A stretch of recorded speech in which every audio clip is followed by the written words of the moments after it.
June 6, 2023 Town Council meeting to order. Kimberly, are we in compliance with the Freedom of Information Act? Yes, we are. Okay, if we'll please note that all council members except for Steve Alfred is in attendance today. Will you all join me and say the Pledge of Allegiance? Pledge allegiance to the flag.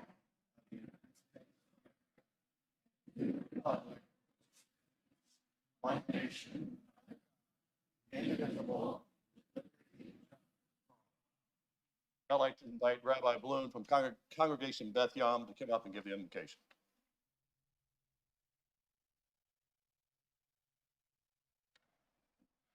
Source of all creation, we ask for your blessing on this assembly of leaders and citizens of our community.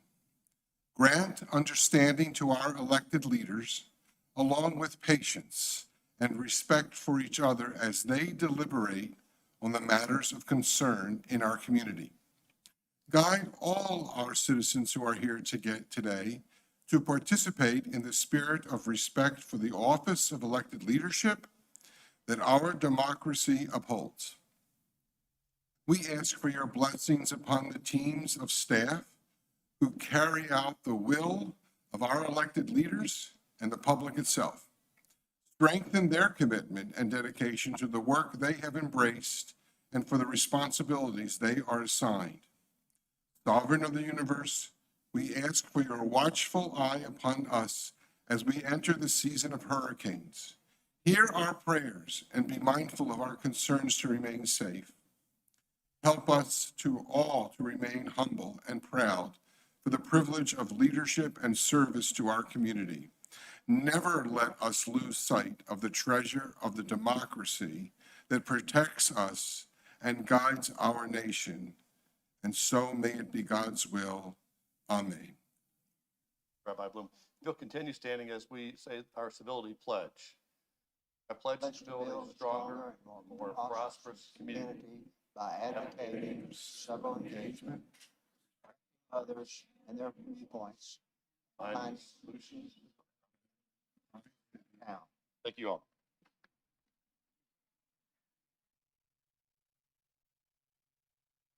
Council, has everyone had a chance to review the agenda? Okay. Is there a motion to approve? Move. Second. Okay. All those in favor, raise your right hand. Thank you. So now we have approval of minutes. We have the ad hoc committee meeting from May 4th, 2023. I'd like to do all four of these together if possible. Workshop meeting minutes of May 9th, 2023. Workshop meeting minutes of May 11th, 2023. And the regular meeting minutes of May 16th, 2023. Moved as submitted for all four, May 4th, May 9th, May 11th, and May 16th. second. Okay. Will you call the roll, please? Glenn Stanford, Yes. Steve Arnold is absent. Tammy Becker, Yes. Mayor Perry, Yes. David Ames, Yes. Patsy Bryson, Yes. Alex Brown. Thank you. Mr. Orlando, your report, please. Yes, sir. Good afternoon, Mayor, Council, and everybody here today. Couple things. Fire rescue, Fire Chief in the back of the room, Blankenship, is developing with his team a 3-year strategic plan that encompasses feedback from the community. And your input is critical to the strategic plan future. So we encourage you as residents and business owners to take a few minutes to complete Fire Rescue's online survey. I know that we've had some in-person opportunity as well. And that survey can be found on our homepage on the town's website. So if you go on to the town's website, it's on that first page. The survey closes June 16th. So please help us, and congrats, Chief, to you and your team for everything you're doing there. Jacob Duell, our all-star in our IT department, recently earned his certificate in government, I should say Certified Government Chief Information Officer. That certification shows that Jacob successfully completed a 12-month course designed to equip leaders to address some of the most critical issues facing IT leadership in the public sector, and it was also coursework and study to effectively manage and improve organizational technology assets. Major topics included governance, project management, risk management, and assessment. And Jacob's pursuit of this designation is a testament to his commitment to his profession and the town. I've been working with Jacob now for a little more than 2 years, and he's been nothing less than a complete professional. And so please join me and the town in congratulating Jacob on this milestone. So good job, Jacob. And then lastly, I was along with town council and the community, as I know you were invited to a ribbon cutting today at the bank. It was a wonderful event, a brand new business on our island, right there at Pope Avenue. They opened up with a lot of accolades for a great team, and then also a donation to the Mitchellville Freedom Park of $1 million. So what a way to hit the ground running in our community, and thank you to Billy Watterson.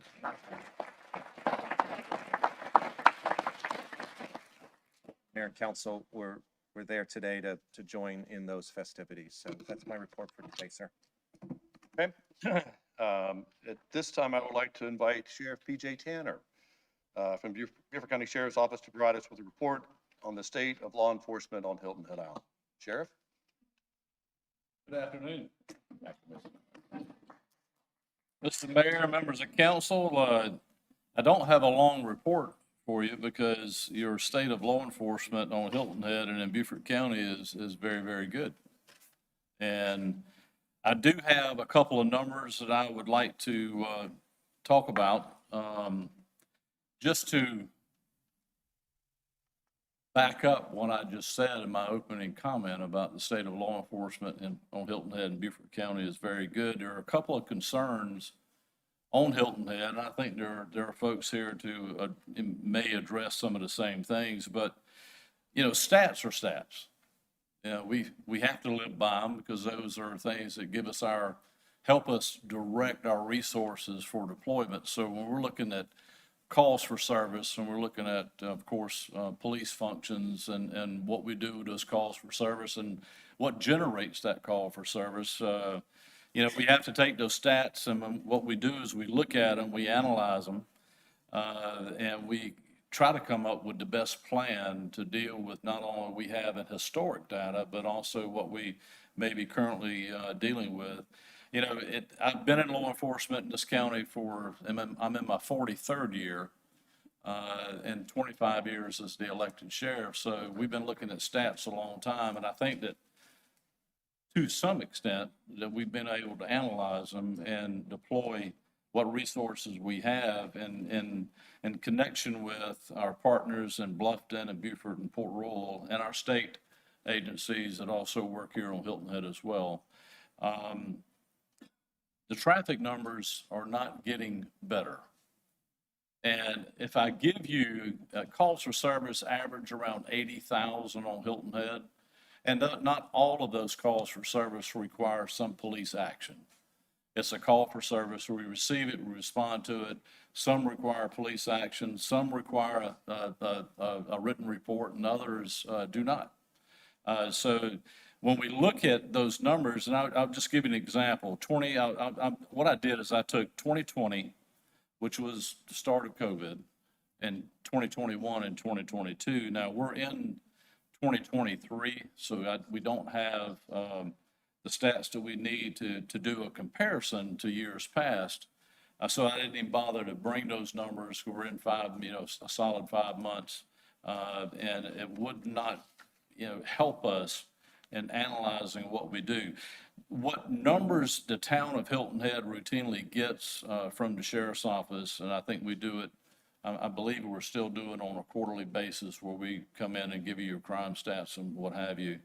If you take murder, aggravated assault, robbery, forcible rape, burglary, larceny, auto theft, collision, no injury, collision with injury, hit and run, no injury, hit and run with injury, and fatalities, those are kind of the base numbers that we look at. We look at a variety of other things, but those are kind of the base numbers, because those are the ones that we report not only to the State Law Enforcement Division, who in turn reports those to the FBI.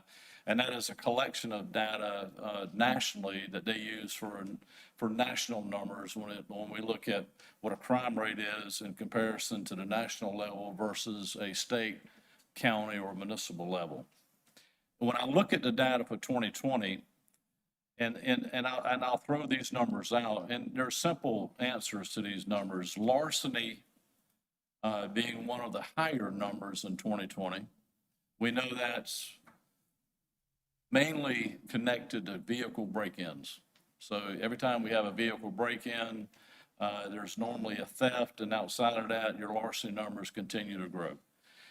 Your other numbers that stand out are collisions with no injury. Then you have collisions with injury. And then you have hit and run, no injury. And those are your leading numbers for Hilton Head.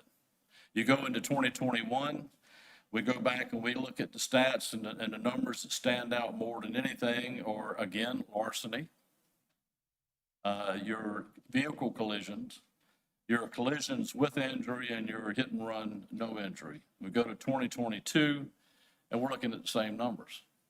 Now, in the beginning, I said we're looking at murder, aggravated assault, robbery, forcible rape, burglary, and auto theft, and fatalities, and all those things. But your leading numbers, and I give an example, 1,528 reports that were written here on Hilton Head in 2020. 1,315 of those reports were connected to larceny and collisions. So, you know, you want to say, well, okay, well, what are we going to do about the larceny? Well, we tell people all the time, and I've had community meetings at Long Cove and Wexford and Hilton Head Plantation and Belfair and Berkeley Hall, and we either part of the problem or we're part of the solution. And that's what we tell our citizens all the time. We're always asking people, it's kind of like hurricane season. We're asking you to evacuate if you need to. And we also are asking our citizens from, almost daily to please lock your cars, lock your homes, do the things that you can do to help protect your property. And if we do that, our larceny numbers will go down. On the driving side of things, driving here on Hilton Head and around Hilton Head, going off of Hilton Head on 278 and at the right time and coming back on 278. If you look at the majority, and that's about 80% of your calls for service and your written reports that law enforcement is involved in, 80% of those are really in a very small bracket of what crime you have on Hilton Head. And if you look at 2022, which COVID 2020, then we moved into 21, and then we moved into 22, your numbers went to 1,957. Now, those calls for service and those written reports, the number climbed a few hundred, but when you look at those same numbers, larceny and collisions, it was still 85% of your total calls for service and your total written reports. So we're, again, identifying, and in 2022, we identified your two major sources, larceny, vehicle collisions. Those are your two highest numbers in 2022. When you look at your aggravated assault and robbery, forcible rape, burglary, auto theft, and fatalities, even though in 2022 is the highest fatality numbers that I've seen on Hilton Head in a very, very long time. And the fatalities for 2022 for hit and run were 9, and your fatality total was 6. In other areas. You had a murder here on Hilton Head in 2020, a 0 in 2021, and you had 1 in 2022. So all of those other numbers that we look at, burglary, aggravated assault, and rape, those numbers pretty well maintain about the same on an annual basis. So we go back and we say, all right, what can we do? We talked about it, about larceny. Let's create that environment where people are going to do a little bit more to protect their own property. And again, we're either part of the problem or part of the solution. When we start looking at vehicle collisions, ushers in a whole different scenario. And I don't think the majority of citizens, and quite honestly, if you're not looking at the data on a regular basis, you're probably going to be a little surprised. But if I were to query the group behind me and ask them what the daily auto numbers were for US 278, that's westbound and eastbound total numbers, daily numbers that come on to Hilton Head, that drive on to Hilton Head by outdoor resorts, and then drive off the island, what would that number be? The majority of people don't know. Now, these are DOT counters, and you can pull this information up from DOT's website, and you can go on there and it'll give you a daily count. It'll give you a high average, a low average. It'll also tell you what the traffic counts are in January, and it'll tell you what they are in July, which are quite dramatic. But the average, if you take that and you look at it in an entire year, your average daily commuter traffic on 278, and again, this is right here at Outdoor Resorts on north end of Hilton Head, is 57,400. That's 57,000 vehicles traveling eastbound and westbound on a day-to-day basis.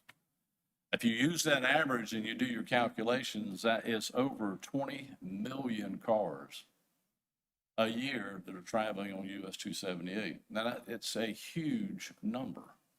So when we look at 20 million, and our lowest number over the years was 2020, during the COVID year, we had 18 million cars that traveled eastbound, westbound on US 278.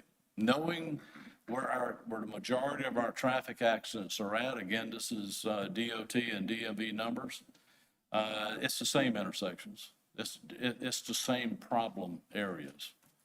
And, we're talking about Gumtree, we're talking about Squire Pope, Palmetto Bay, Sea Pine Circle, and it's the same numbers, same locations. And all this data is gathered through GPS. When we work an accident report, there's GPS information on that report, and it's easy to go back and track those numbers. So we don't have a very clear answer on how to be better with our commuting traffic and the number of accidents we have.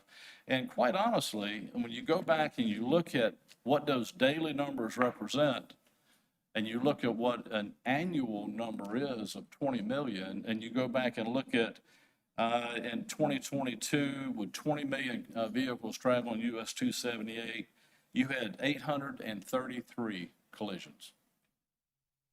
So, as a general rule, in the application of applying to 833 to a 20 million number, you're in fractions of percentages as to what those numbers really mean. But to the average driver, those behind us and here, and I drive in this county every day, it doesn't matter if you can, if you have 40 million people coming.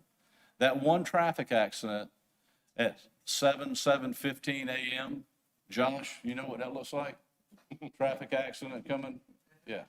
And then that accident in the afternoon that happens like at 4:15 or 4 o'clock westbound, it sets that tone. And it could be a fender bender. It's got to be worked just like a homicide, because in 99% of traffic collisions, there's a criminal part and some criminal negligence on somebody's part, so there has to be work. But it doesn't help the commuters that are trying to get home, trying to pick their children up from the babysitters, and trying to do the things they want to do after work. It doesn't help their soul to know that type of information. We have got to be better at what we do in law enforcement. So we are strategic in where we deploy our resources. It's very difficult to work traffic in those areas at those times of day because of how much the volume within itself. So all in all, the state of public safety on Hilton Head is very, very good. We're still below the national average, but some of these numbers can improve. I don't know how we improve the collision rate unless we modify how we look at, you know, our infrastructure as far as our roadways. And I mean, this doesn't just apply to Hilton Head, this applies to Beaufort County. And if anyone travels I-95 in north, it applies to the interstate as well. Because I think we've got the worst interstate system, especially on I-95, as there is in the country. If you drive I-95, there should be a way that you can get your cars repaired from the state of South Carolina for not repairing the roads. I'll But- let you fight that battle. It's tough, but all in all, just on the light side, you know, I think we're in great shape here on Hilton Head. I'm very, very comfortable with what these numbers represent. I'm very comfortable with the numbers for Beaufort County. I think we have a tremendous group of men and women that work for you daily, not only at the sheriff's office, but at the highway patrol and the Bluffton Police, Port Royal, and Beaufort. So I think they do an amazing job with the amount of work that they do. Our application process is improving.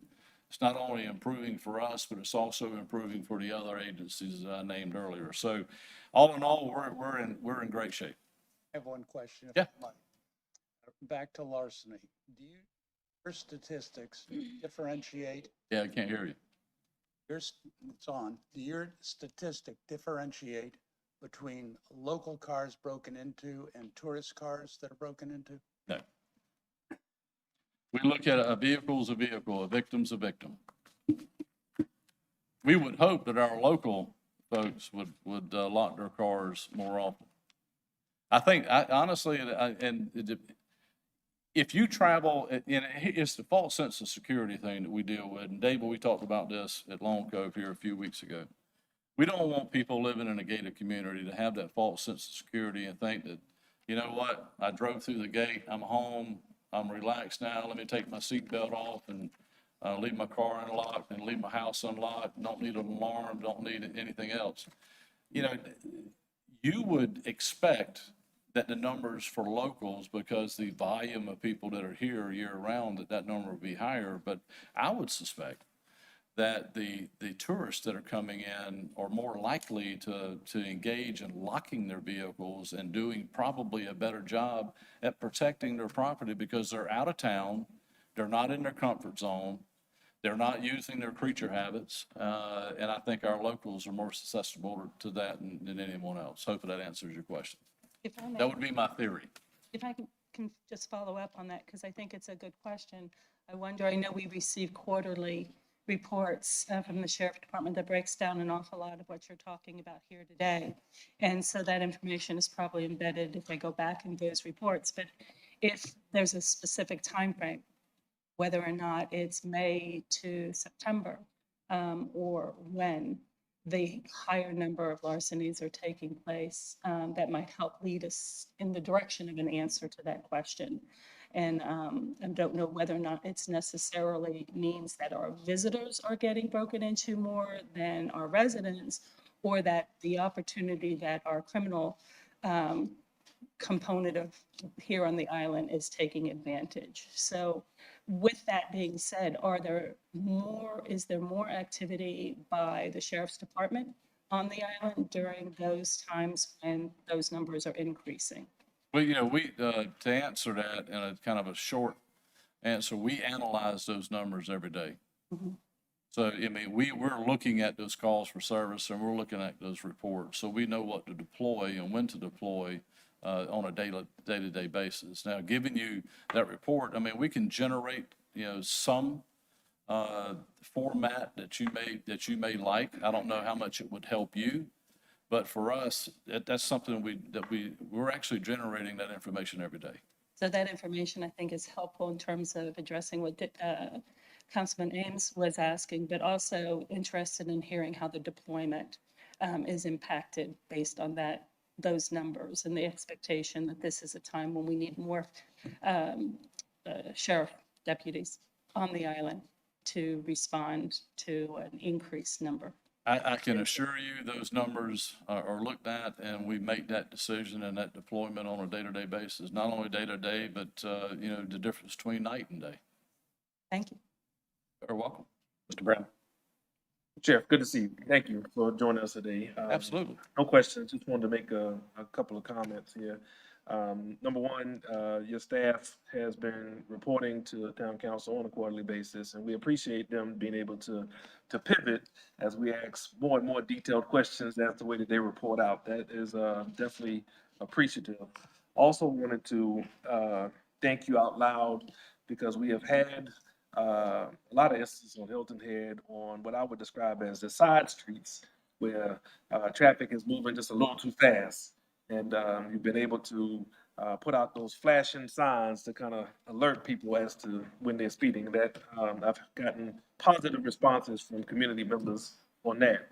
And the last one is your staff, along with our public safety director and community development team, has been having meetings out in the community, and that is an absolute plus. It's giving people the opportunity to engage with law enforcement and town staff. And there are some hot spots in Hilton Head that are outside the collisions. One murder is one too many, right? So we just appreciate you collaborating and helping us along as we make connections inside the community. Well, your public safety numbers really have only increased in the past year since you hired Bob Bromage. Ever since he came on as your public safety director, I mean, your stats has gone to hell. So, I mean, Mark, that's on you, and he wanted me to engage in that. He asked me, matter of fact, he gave me some stats that were so messed up, I didn't even use them. So I was going to recommend that you engage your public safety director to kind of get more defined stats that you want. Because he has, Bob is very familiar with the stats and how we go through it and how we analyze what those numbers represent. I can give you a bunch of numbers and tell you about deployment needs, but unless you're on the ground every day dealing with it and seeing it and feeling it and understanding it, you won't understand it. It's kind of like giving you stats. We can give you numbers to let you know, what those numbers represent, but it's only defined based upon what we report to SLED and what the FBI ultimately uses as a national crime trend. So, but if you need other numbers, Bob is your employee. He does a great job. He worked for me for a long, long time. He understands it. He gets it. And he can provide to you whatever stats you want. He's very good at putting them together. Now, he didn't do a good job for me today on that, so I didn't use them. But other than that, we'll hold his hand through the process. We'll make sure it's right. Glenn? Yes. Sheriff, thank you for your service. Thank you for an excellent team and taking care of us here on Hilton Head Island and in broader county. Your comments about larceny and the fact that people are not locking their cars and that promotes that and encourages it. I wonder if in concert and communication with your colleagues around the country, if there's a different perception of that here than in other major areas of the country. I mean, people talk about drug use, and they want to know, what drugs is more used or used more heavily in certain areas. Marijuana is number one. People forget about alcohol. Really, that's probably at the top of the list. And all of those things come into play before we start talking about cocaine and heroin and crack and some of the other. Fentanyl is definitely, we're seeing an increase in fentanyl. We're seeing an increase in fentanyl throughout the country. Sure. And that's not changing and doesn't appear to be changing anytime soon. So that's a battle that we're fighting, but that battle will actually get tougher as we progress. The number for last year, 2022, and we got these numbers from the coroner's office a few weeks ago, overdose deaths in 2022 was 44. So when you look at overdose deaths from mainly fentanyl, and then you look at your fatalities and your homicides in this county, I mean, your problem or the county's problem is overdose deaths. because it is a leading issue throughout the country. But if you were to take Mount Pleasant, if you were to go to Tybee, if you were to go to other coastal towns, not only in Georgia, but in South Carolina, you're finding the same problems. Larceny being the leading part of the issues that they deal with, and collisions being second, especially in coastal counties. Now, you go inward to Allendale County and Bamberg County and some of the other areas, collision rates are extremely low, but their drug use rates are a lot higher. So every community offers a different challenge. But I just think y'all are in good shape here on Hilton Head. Great. Thank you for your service. Okay. Hang on, Pat. Pat's got a question. Thank you, Sheriff, for your report and for your staff who come and make quarterly reports to our to our Community Services and Public Safety Committee. I have 3 areas to ask you about. One is speeding enforcement. The second is red light running enforcement. And the third is vacancy on your staff level. So first, with regard to speeding, we hear a lot from our constituents about concerns about speeding on the island. And I'm looking at the first quarter report that your staff gave to us, which includes tickets and warnings, but it doesn't specifically itemize speeding violations. And I think it'd be helpful for us to know about that because there are a lot of folks in our community, a lot of our constituents are very, very concerned about speeding on this island. And secondly, with regard to running a red light. Now, I don't expect you to have somebody at every red light looking for folks who are running them, but what stats can we have about that? And then last is, one of the reports, I noted that there was some staffing level concerns. And what kind of staffing level vacancies do you have that affect enforcement on Hilton Head Island?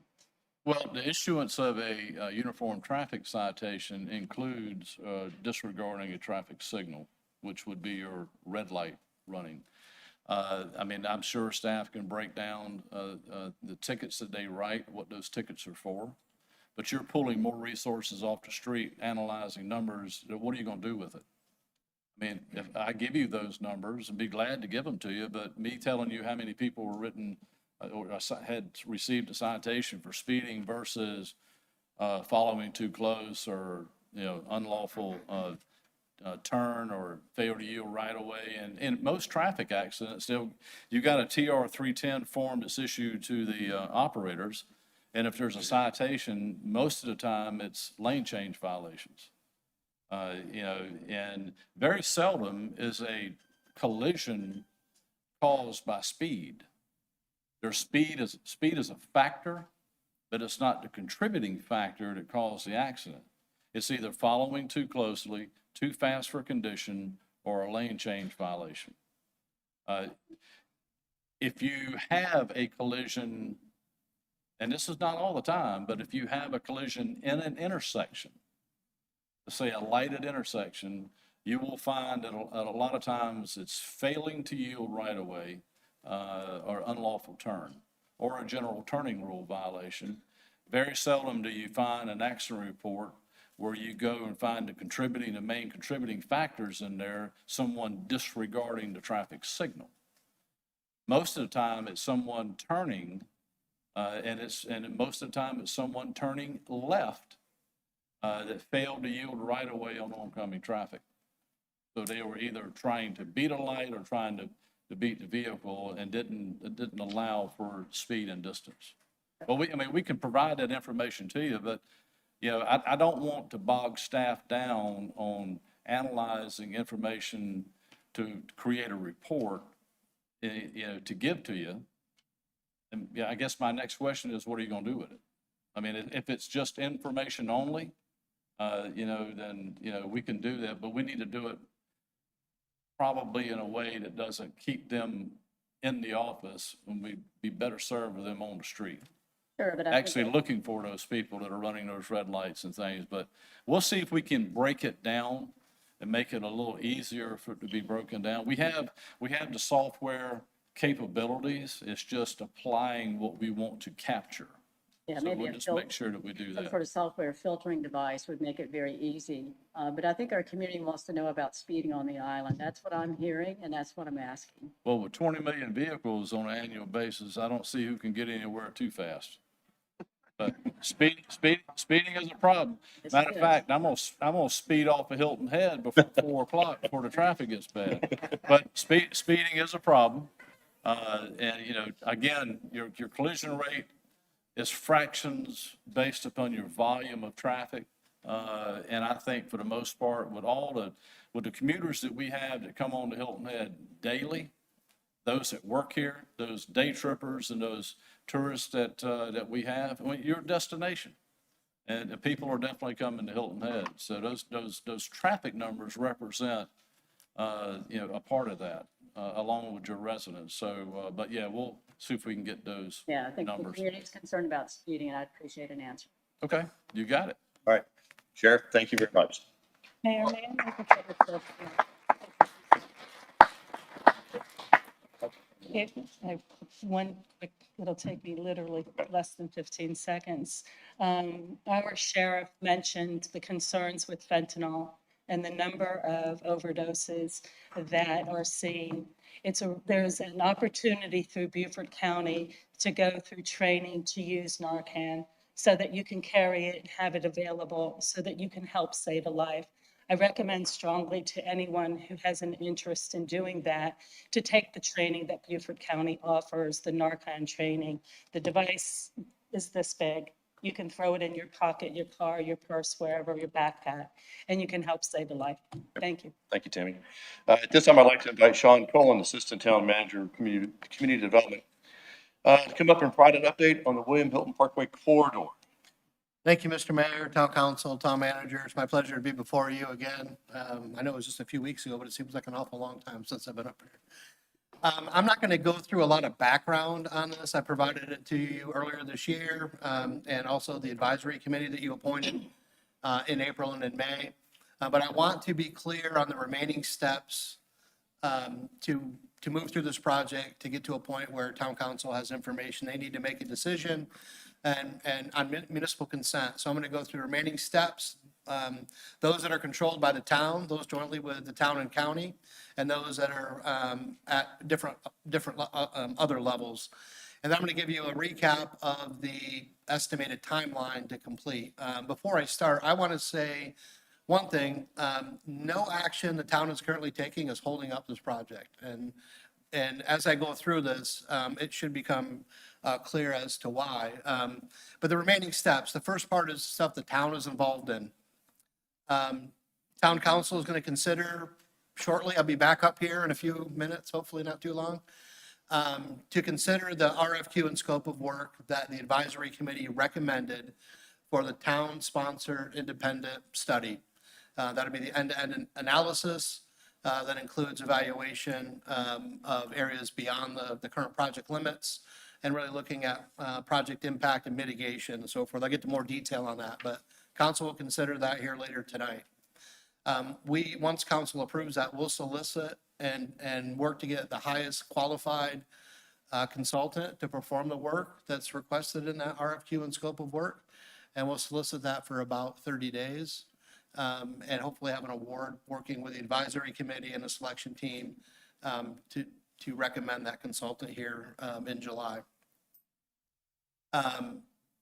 We continue to work on the installation of the adaptive traffic signals. We're hopeful that the benefit from that system will be seen as we move through this evaluation and before anything happens within the project corridor. And we anticipate that that'll be complete end of this month and start to see some benefit. There'll be some testing and training that happens, but we'll see some benefits here after the end of this month. We've also engaged our consultant, MKSK, to develop these fly-through graphic illustrations that will help demonstrate the experience that's being proposed by a preferred alternative or recommendations that come out of our work that might be used as a position to help modify and improve the project. And we anticipate those running concurrently with our independent review. Now moving on to some other key elements that are a little bit out of our control, but Beaufort County and SCDOT are trying to figure out the gap for the funding. And as of the last estimate, which was based on the March 2022 project, there's a $27 million shortfall. You know, that was a little over a year ago.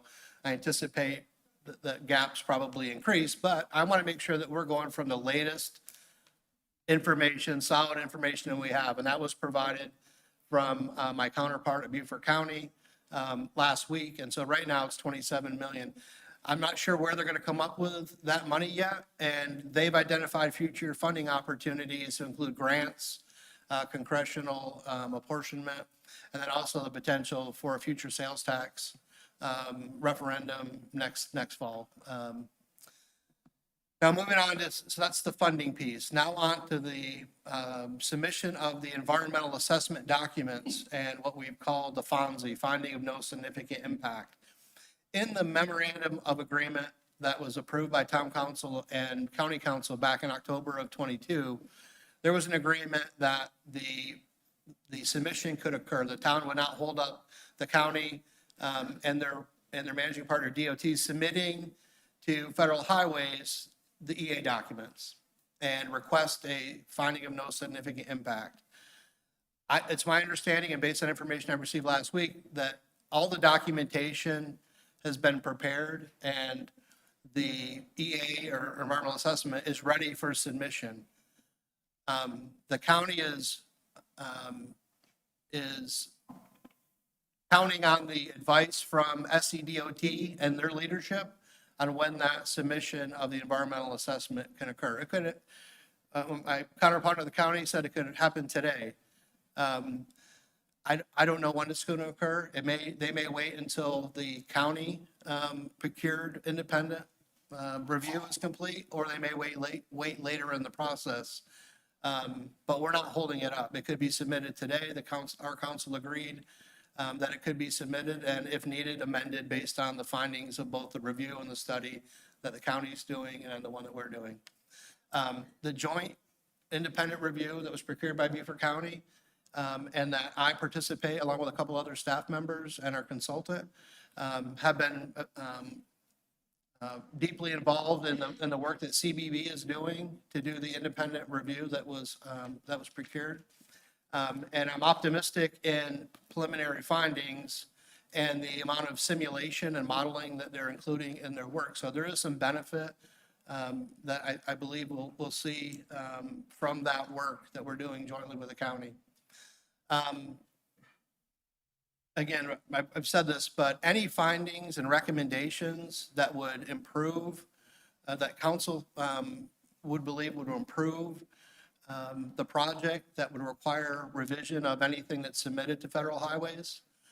So if the county and the state decide that the submission should happen today or next week or next month before these studies and reviews are done, they've agreed that they would modify those submissions if needed and resubmit to federal highways for revised review and finding of no significant impact. If they decide to wait until they're done, then we don't need to worry about amending the documents submitted. They would just be revised before submission. The independent review and study, really were aimed at looking at some other elements that weren't part of the NEPA process and the scope of work, including the area, the project limits. It was Moss Creek to slightly before the Cross Island. Initially, it was Square Pope Road. It was extended to the intersection of Spanish Wells Road and Wild Horse. Our independent review, or the joint independent review, and then our independent study goes beyond that. And we'll talk a little bit about that in the RFQ. But it goes all the way to Sea Pine Circle on the business route, or on the Cross Island route, and it goes all the way to Hooping Crane Way, Indigo Run intersection on the business route. So we want to understand the downstream impacts, really understand the downstream impacts, and the level of modeling that's included in this scope of work will deliver a much better picture of what those downstream impacts are. And then really understand the specific impact to properties from this project, and then the mitigation options that are available, so that we go in and we have a high level of confidence in the recommendations that are being made at the end of this process. So those are a couple of key things. That the town and the county agreed that as part of the MOA, that these studies would be the last needed to make a decision. It was part of what was codified, I'm just pointing it out in this update today. And then I also want to be clear that the MOA, and I mentioned this before, did not provide municipal consent for the project. And it didn't preclude any submission of revised documents if they submitted for the FONSI. Both from the county, and I'm going to read a text here because I want to make sure I get it specifically from DOT as late as last night, but I talked to my counterpart at the county. They mentioned that they're about a 30% design level and that the right-of-way, or I'm sorry, the acquisition and right-of-way phase is usually about 60%. So they still have a long way to go before right-of-way acquisition phase. I'm going to read this real quick if you just indulge me. So municipal, and this was from the SCDOT received last evening. Municipal approval typically happens at the end of the NEPA and right before right-of-way acquisition starts. Based on the understanding of the current project timeline, the town would need to provide consent prior to the end of the calendar year. It's not delaying anything at this point, but the town should probably begin their dialogue and any necessary committee work in earnest within the next 90 days, assuming it will take 60 to 90 days for the town to issue consent once they start their processes. Hope this is helpful. So that's straight from the DOT. And I've summarized it here, but I'll make sure you had exactly the verbatim. John, item. can I stop you for just a Yes, sir. second? Because I want to reiterate the point that municipal consent is not needed till the end of calendar year. Yes, conversations need to take place, but they're not looking for that until the end of the year. Yes, sir. That's 100% correct, both from the stage of the project and what we heard from SCDOT leadership. So I've included in my bullet there, the latest estimates are that may be needed by year's end. And then I'm going to recap the timeline because, going from today through the end of the year or first quarter of next year will help us a little bit. So submission of the EA documents could happen at any time. It's up to the county and the SCDOT to decide when they want to submit. We're not holding that up. It could happen today.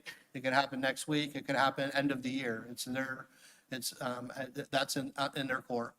Identification of the funding or the revenue for the funding gap is currently underway. I think they're trying to find funding for it. I know that there was a governor allocation that they were hopeful to get apportionment from, but that could be through next fall if they're talking about a sales tax referendum to make up the gap in funding. So it's current through, let's say, fourth quarter of next year for that funding gap to be resolved. The consideration of the RFQ and scope of work for the town-sponsored independent study will be discussed here later today. And if supported by town council, we'll put it out on the street for 30 days and work to award a contract in July. The completion of the presentation of findings of the county procured independent review is anticipated to have the results and report in August, and then potentially as early as September, have presentations to both county council and town council if requested by the mayor and council. As I mentioned, we'll complete the graphic fly-through presentations in concert with our effort and complete those fourth quarter of 2023. I anticipate, while I don't know exactly the time frame of the work, I'm guessing between 4 and 6 months is the time frame. It's similar to what the county had done. And so by end of year, first quarter of next year is when I anticipate the town-sponsored independent study to be complete.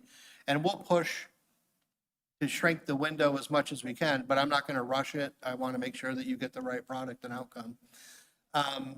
And so that would end of year, first quarter. And then again, based on the information for the request for municipal consent, it's end of year, first quarter of 2024 is what I've listed there to be consistent with the information that I've received both from where it is in the project stage from the county and from SCDOT. So if we look at end to end, we're no pun intended, but end to end for the project, it's today through end of year, early 2024. So we're 6 or 7 months based on this timeline. And I'm happy to answer any questions that you may have.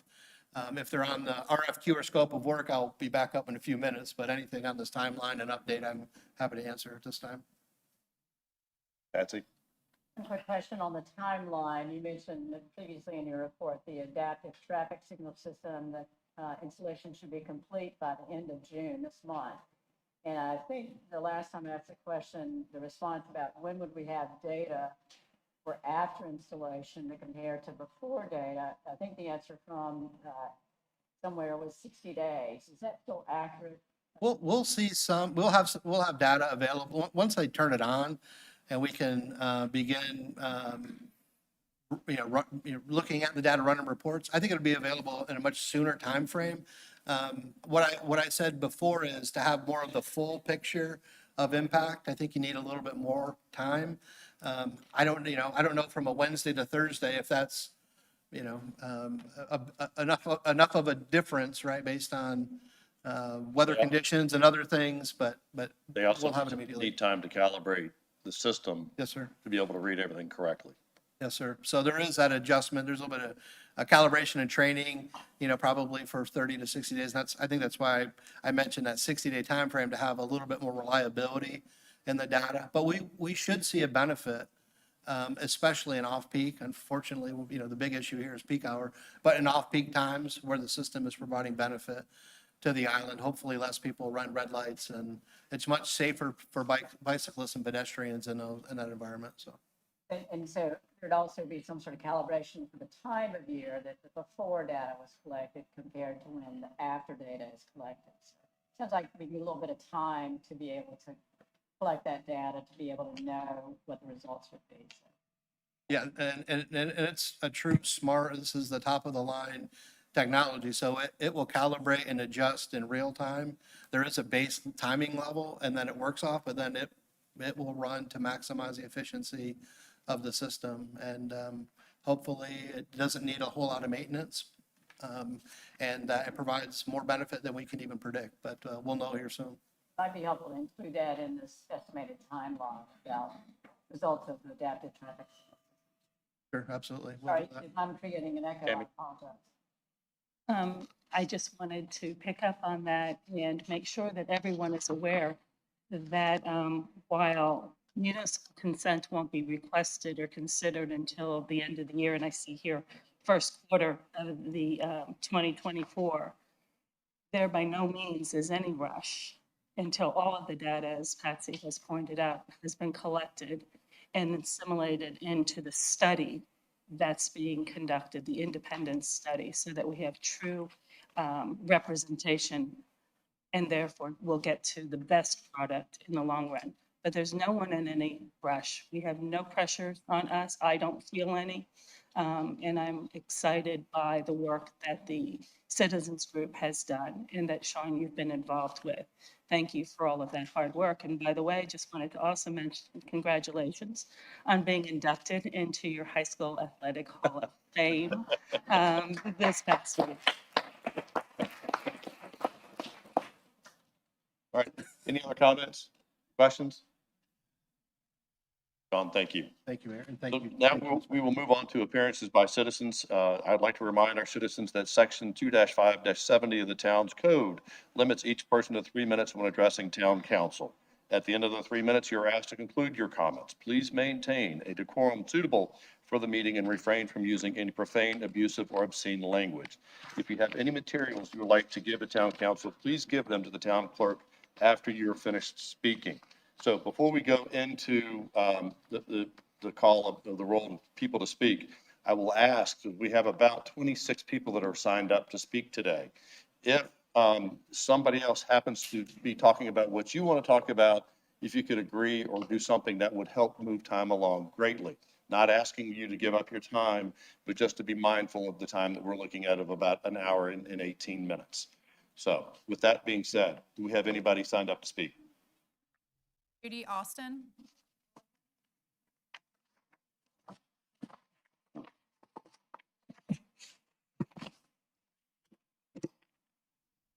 Good afternoon, Mayor Perry, Mr. Orlando, and the members of the Hilton Head Island Town Council.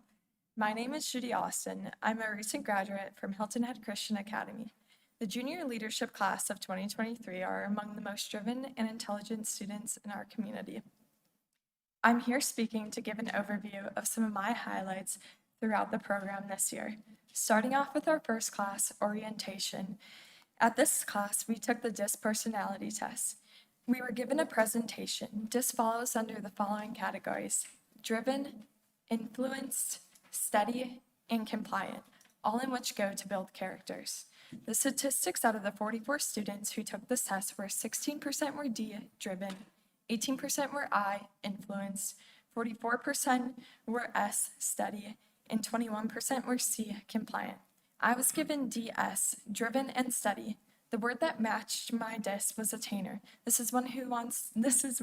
exhibits one who wants to persevere and achieve. Our class had a wide range of personalities, but you want to know why it's so important to have a variety? Because if we all had the same personality, we wouldn't be able to collaborate in a way which exemplifies one another. And that's exactly what we carried through junior leadership this year. This was exemplified in our community service project. Another class in which I felt was extremely influential was communications and etiquette. Our speaker, Karen Ryan, started her presentation off with the 7 C's of communication: clear, concise, concrete, correct, coherent, complete, and curious.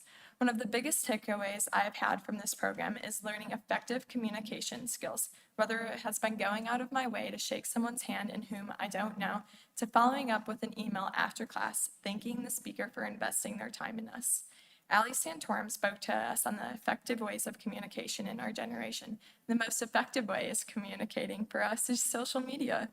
She exemplified this as a lifelong way of building connections in a digital resume. The junior leadership program has instilled core memories throughout the course of the year. I'm so grateful for the program to offering me the chance and opportunity to meet people I would have not likely crossed paths with. This program has left me with invaluable knowledge, experiences, and connections. I'm so grateful to have been able to forge a relationship with the directors of the program, my peers, and the respected business leaders in our community. Thank you. Thank you.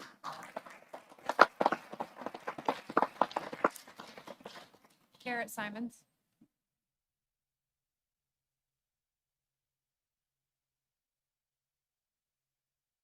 Good afternoon, Mayor Perry, Mr. Orlando, and members of the Hilton Head Island Town Council. Thank you to the Hilton Head Island and Bluffton Chamber of Commerce for the opportunity to speak today about a program that I really enjoyed and learned a lot from, junior leadership.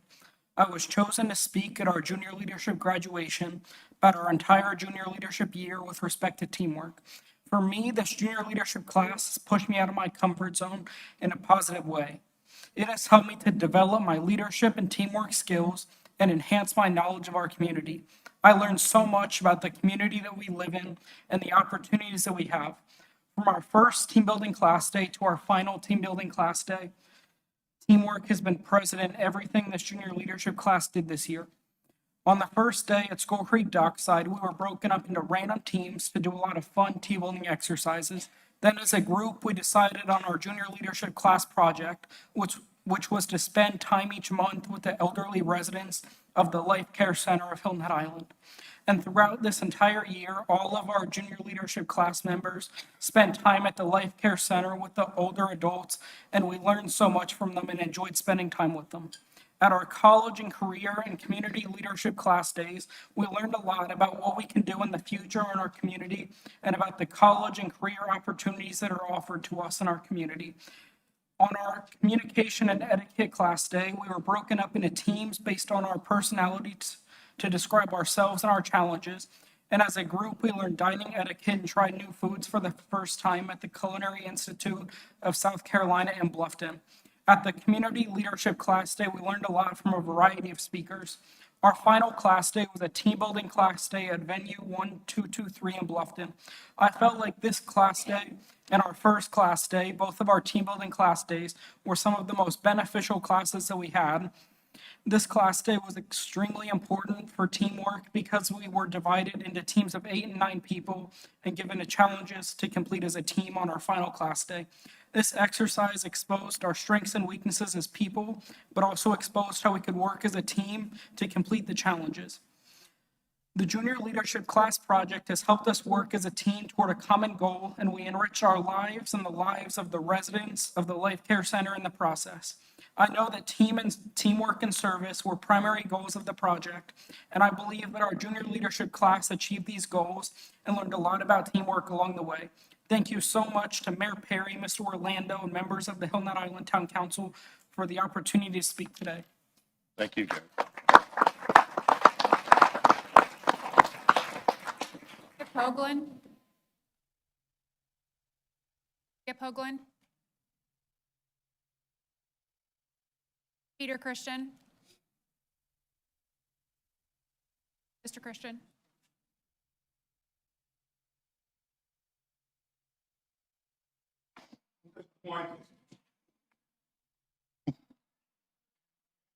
Mr. Mayor, members of the Town Council, thank you for the opportunity.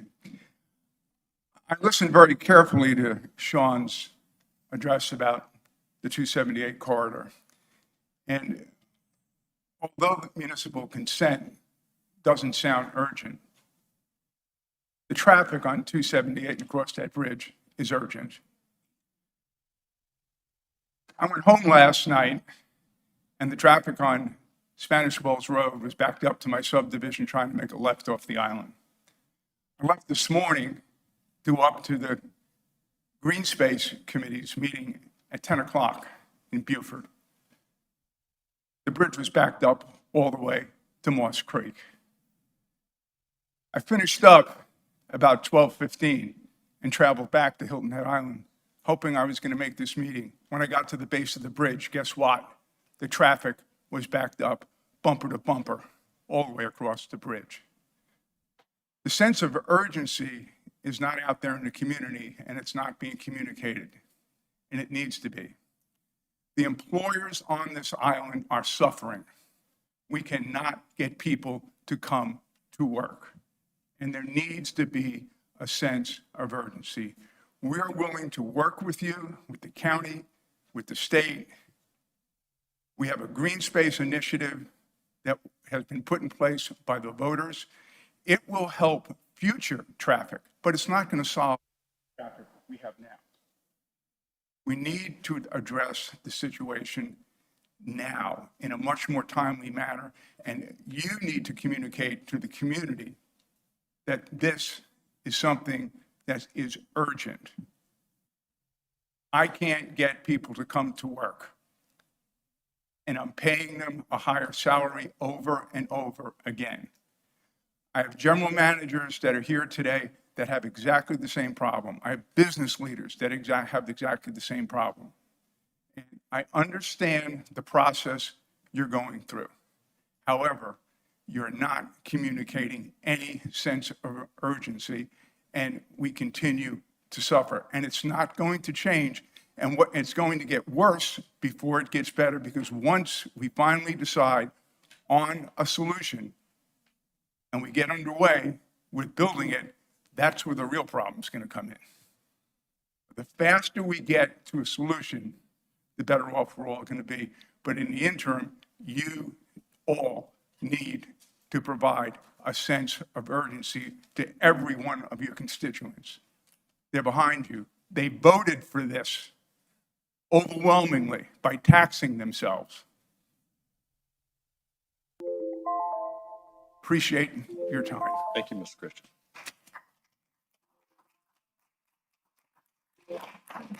John Herron.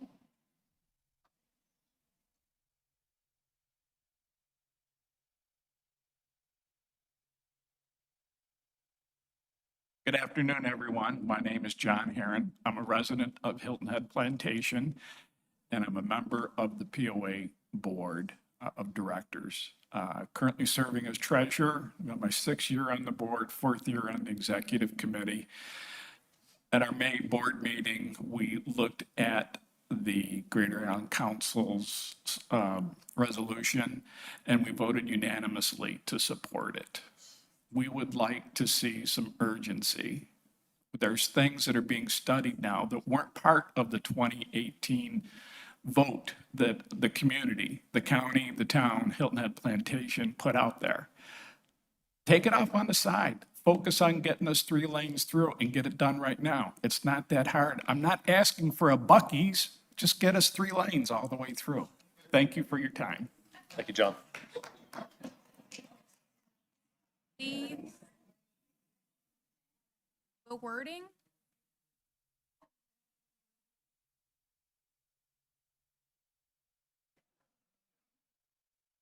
Good afternoon. I'm Lee Wording, Chair of the Greater Island Council and a full-time resident of Sea Pines. Over the last 2.5 years, the Greater Island Council has been following the developments of the 278 Bridge project. And as many of you know, the GIC was totally involved in proposing this project to be considered as a total traffic corridor project, rather than just a replacement of a single bridge that had passed its functional life. Many members of the GIC were out there at all hours, counting vehicles, moving across these bridges so that the decisions could be based on actual facts. The council firmly believes that this is a critical and necessary project for everyone who lives, works, and plays on the island and in the area for now and future years. And I suspect that everyone sitting on this town dais, and probably everyone in this room, has had the privilege of parking on the bridges or the causeway, seemingly for days, but actually probably just a few hours, before finally getting through and being unable to find any evidence of why there was a delay. My most recent, but not the only experience, is typical. As I was traveling off island, I noticed that the traffic on the inbound lanes was backed up. And as I approached the flyovers, an inbound Bluffton Fire District engine with lights flashing and sirens screaming came to a dead stop at the end of a long backup of vehicles. This, ladies and gentlemen, is what our employees and service workers face every day, twice a day. It seriously affects their quality of life and their willingness to do work on the island, and hence the quality of life of everyone in this room. It is a serious design flaw that you have the ability and responsibility to fix. On the 4th of May, the GIC unanimously passed a 278 resolution, which we have provided to the town.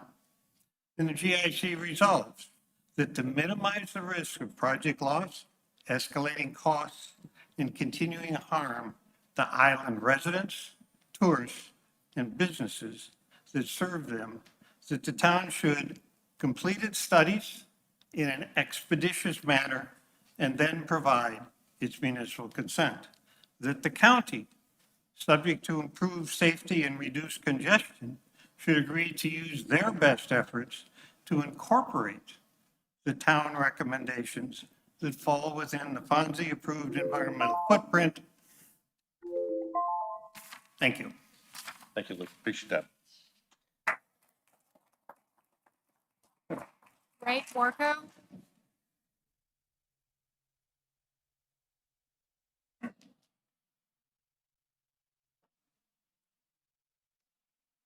Good afternoon, Mr. Mayor, Town Council members, Mr. Manager. My name is Ray Warco, and I live in Sea Pines Plantation. I am a retired CPA. I've been retired now for 4 years. And because of my involvement before I retired, now I'm involved more than I have been in the past with a lot of organizations here on the island. What I hear consistently, and this goes to plantations, is that they can't hire people because the people that they want to hire can get better jobs closer to where they live, which is off island. If we could solve the traffic issue, the bridge issue, I think we could go a long way. This is not only evident with the plantation, because I serve on one of their boards, I'm also involved with the Children's Center. They can't get enough teachers to provide services to the people. If they could get more teachers, they have the waiting list for folks to get involved. The hospital has backup problems. I've heard it from from the Diaz up here that there was somebody that went there, they waited and finally had to leave because they couldn't get service. Why? Because the hospital doesn't have enough people. If we can get the causeway built or the bridge built, we could get the people that we need. You've been to restaurants, you see empty, you're waiting in line, you want to get seated, but you can't. Why? There's not enough wait staff. You see empty tables, they're available, but the wait staff is not. Most of the issues come down to not having the appropriate number of people here. You're going to hear additional comments from the Greater Island Council. I am a member, I'm a proud member of that council. And I want to say that if there was somebody that I was involved with a long time ago that told me, and I believe it, I'm a firm believer, government is here to help the people. But what that person also said was the fact that if you wait long enough to get all of the answers, then you've waited too long. And my thought here and my hope here is that we do not wait too long. Thank you. Thank you, Ray. Kimberly, if you could hang on 1 second. While he was speaking, there were some snickers that were going on, and I would appreciate it if that doesn't happen. That is not what this community is about. So, Kimberly, please. Carrie Kelly. Good afternoon, Mr. Mayor, Town Manager, Mark, Council. First, I want to thank you all for the great work that you do for the town and for the island as a whole. It's not an easy job. My hat's off to you for putting your hand in and getting in the ring. I'm just here to speak to the employment challenges that we're having at Indigo Run. I'm the general manager there. And it's gotten to the point where we can't get folks to even come for the interview. And the folks that do show up are not of the quality that we would consider employing. And even those come to us with demands for salary and sign-on bonuses and issues we hadn't seen before. And quite frankly, we've had open positions, and we're not one of the largest for almost a year and a half. And we can't find the employees that we need. And time and again, when I ask what the challenge is, it's the traffic. But it's also the lack of affordable housing on this island for those workers. They can't afford to live here. I've got staff that have worked at Indigo Run for 25, going on 30 years, and they're moving to Bluffton because they cannot afford to live here anymore. So this is going to become worse and worse, and I ask you to just kind of get this project moving as soon as you can. I know there's a lot of concerns that you need to address, and rightfully so. But please, this is going to get worse, and we're not going to be able to provide the services to our communities that they deserve and expect. And that's not going to serve the island well. So thank you. Thank you, Carrie. Carlton Dallas.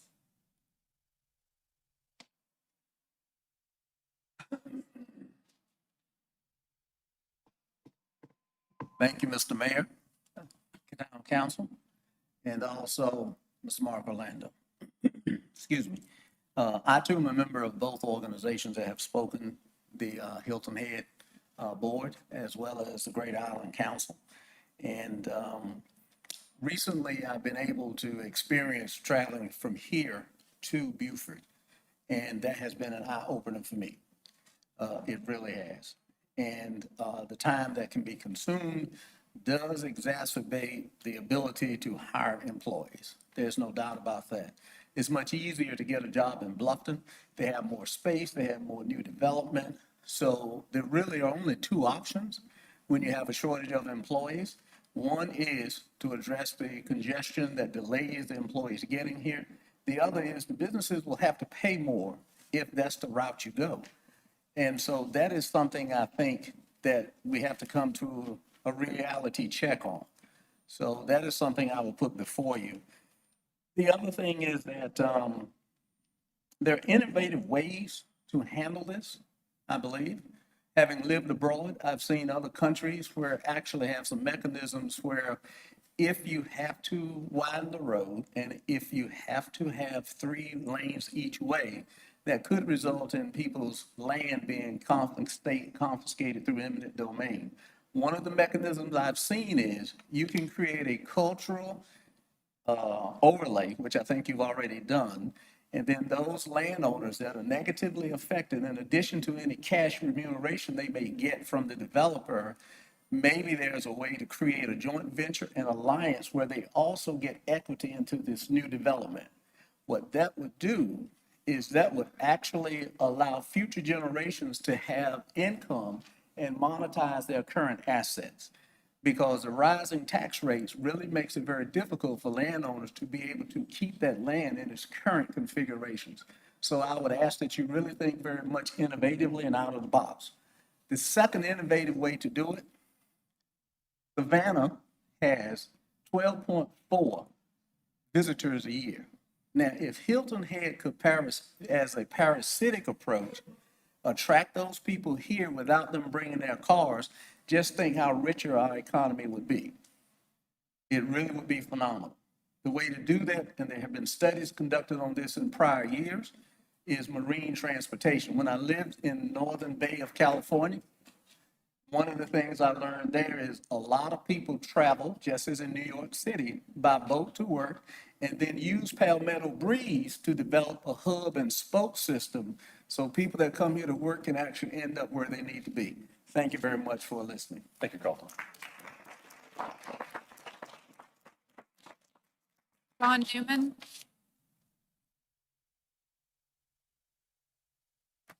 Good afternoon, Mr. Mayor, Mr. Orlando, Town Council. Thank you for the opportunity to speak in front of you. My name is John Newman. I'm a resident of the island. I'm the Executive Director of Volunteers in Medicine. I'm also a proud member of the Greater Island Council. And I also serve as part of the Big View team for our Deep Well Circles program, which is trying to pull people out of poverty. I think you've heard of some of the daily frustrations that people have suffered through with getting on and off the island. But I want to just take a minute and talk about the folks that I get a chance to spend time with every day. And those that are medically underserved, the folks that are struggling with poverty, the folks that are struggling with childcare, affordable housing, and even sustainable food. And all of these things contribute and are compounded. So one story of a young lady who lives on the island, but has to leave the island for childcare, for reasons you've heard, to come back to go to work on the island. And then when the kids are ready for school, take the kids somewhere else. And then just go through that again. By the end of the day, the kids are now coming home at about 8 o'clock at night in the homes. So for those that are struggling with poverty, for those that are struggling with medically underserved and food insecurity, these particular problems get compounded tenfold. And so while I heard that there's no sense of rush or urgency, for these folks, there's very much a sense of rush and urgency. Thank you. Thank you, John. Diedrich Advocate.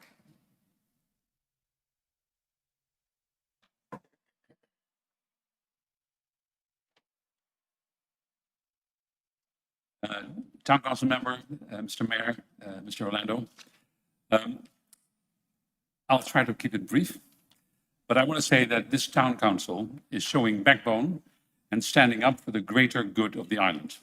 And I would say, as a famous country western singer says, I like it, I love it, and I want some more of it. I think as we go forward, this is really the best direction that the town can go into. So thank you very much for that. So I want to talk about two things. One is resilience, which got a bit pushed away because of the 278 issue. But today you are hopefully approving the RFQ for the Resilience and Climate Adaptation Project. And being proactive is important, especially on our island that has about $22 billion worth of real estate and a precious natural environment. And at the end of this exercise, we will have a plan on how to deal with increased precipitation and storm systems and have a plan for a resilient infrastructure that will help the island return to normalcy after severe weather events.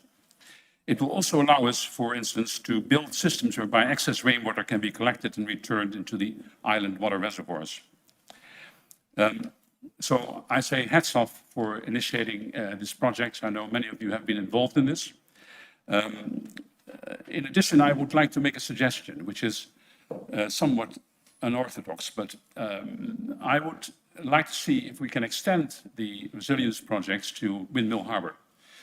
It's not within the city limits, but I think they are part of our community, and there may be a participation on behalf of the county that would like to see that happen as well. Then the 278 corridor project. I hear a lot of people here want to rush it, but I think if we rush into the wrong direction, it doesn't make sense to rush at all. And so I think the whole reason that we are going through this exercise is to actually have the perfect solution for our islands. And I want to make a remark about the Greater Island Council. I know the Greater Island Council does many good things for the people of Hilton Head. But I think there are a few individuals that are using the platform to lobby, to go in a devious way directly to communities to lobby their cause and to rush us into giving municipal consent. Now, I have been told that as a 501c, a non-profit organization, you can't lobby. You should really separate those two. And I think it's important because the Greater Island Council this way is losing its credibility as an organization. So these two need to be clearly separated. And then within that organization, there are some. Thank you, Diedrich. And that's it. Thank you.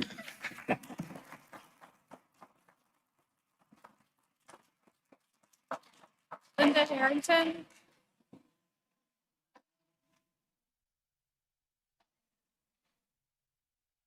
Good afternoon. I come back before the council today to ask you to roundly reject all resolutions brought to you by any outside body for movement before your council.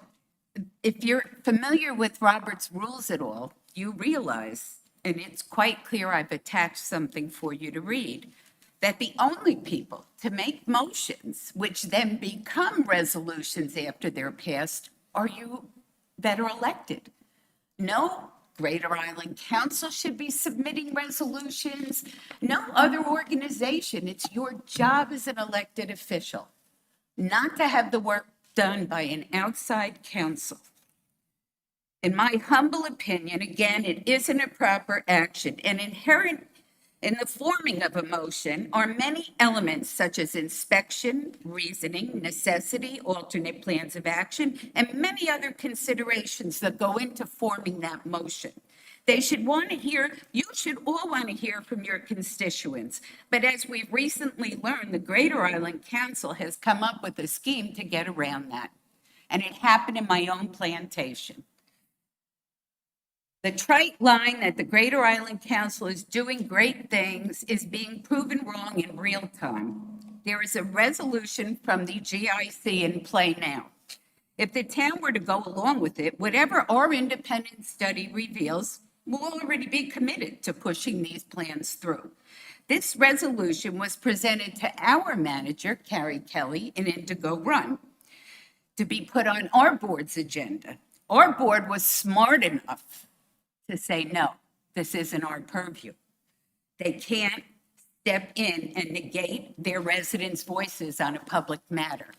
And if there is a document signed, which I hear there is, by Hilton Head Plantation Board of Directors, they took away every voice that signed that petition. So this need for speed makes me really ponder why.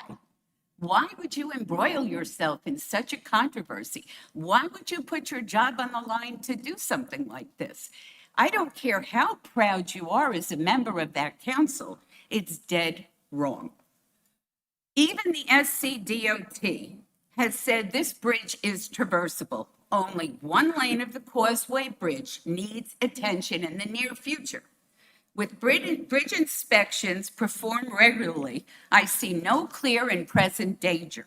However, I do see a clear and present threat from a Greater Island Council that has taken to acting as an elected body. And I'm out of time. Thank you.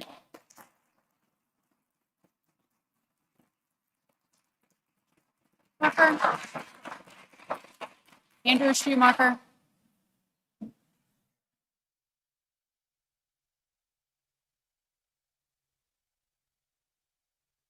Good afternoon, Mayor, members of Town Council, and Mr. Orlando.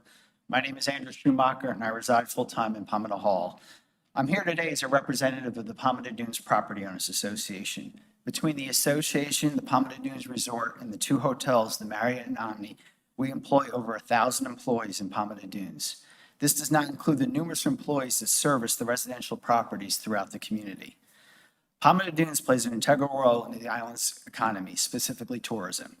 It takes well over 1,000 people to service the needs of our owners, guests, and visitors that live, invest, and play here. The nature of tourism industry brings many challenges to attracting and retaining quality employees, among them affordable housing and commuting. Since 2020, staffing shortages have hit this area especially hard. Wages have increased, but not at the pace of the increased cost of living. Over the past 5 years, the POA has strived to be an employer of choice. Number one, and most importantly, keep the employees we have. Second, attract quality candidates. As a result, we have offered significant changes to offset the challenges of recruiting and retaining quality employees, but it's still not enough. We've increased starting pay on average by 37% the last 5 years. We've increased existing employee wages by 40%. We've increased headcount to reduce the workload for existing employees. We'd offer community benefits, gas cards, and the PTO buyback program, and other incentives to continue to attract employees.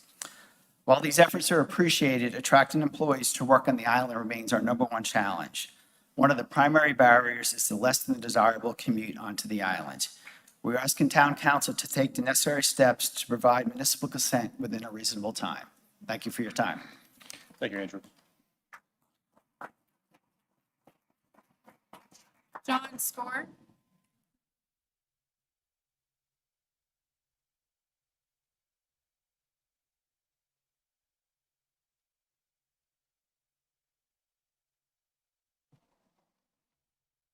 Good afternoon. My name is John Spoor. I'm a 20-year resident. I'm a constituent of Councilman Stanford. I want to take a moment to talk about the Greater Island Council. I do so lest our testimony be impeached by some of what you might have read or hear today. We are, in fact, a very open organization. A person wanting to know more about GIC might start by looking at our website. It is at greaterislandcouncil.com. Open to the public, no password, no secret organization. One would see that we are a group of citizens who have come together to make our community better. Our committees address sustainability, education, government policy, medical, regional affairs, parks and recreation, and a vision for the future. A person looking at our webpage would find our Food Insecurity Task Force report and our Child Care Task Force report. And for parents of young children preparing your child for kindergarten and birth to 8, our guide for early reading, both in English and in Spanish. Part of a comprehensive library of information we think vital for members and citizens alike. Available to all at the click of a button. No secret organization here. This is the way democracy is supposed to work. We stand here in the well, laying an issue of concern at the feet of you, our elected officials. Our speakers, and I now include Sheriff Tanner, remind all that the harm to our island is real. It is severe, and it will continue until new bridges are built. We advocate that you embrace a newfound sense of urgency and appetite for the bridges and pick up the pace. We advocate that you allow parallel processing so that other needful work can be accomplished while you complete yours. Finally, please note that we very much respect and appreciate your service to our town. This is the way democracy is supposed to work. Thank you. Thank you, Mr. Score. Lynn Fontaine.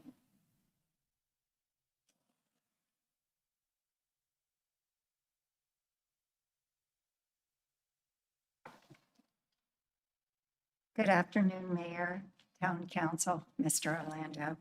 I was going to speak at length to the Greater Island Council's resolution, which is an attempt to rush and diminish Town Council's involvement in the 278 corridor project. But after hearing Sean Collins' report, I'm heartened to realize your commitment to fulfilling your due diligence. And for that, I simply want to thank you. Thank you, Lynn.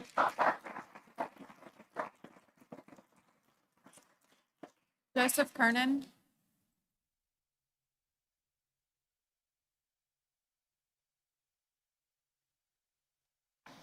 Mr. Mayor, Council, Mr. Orlando.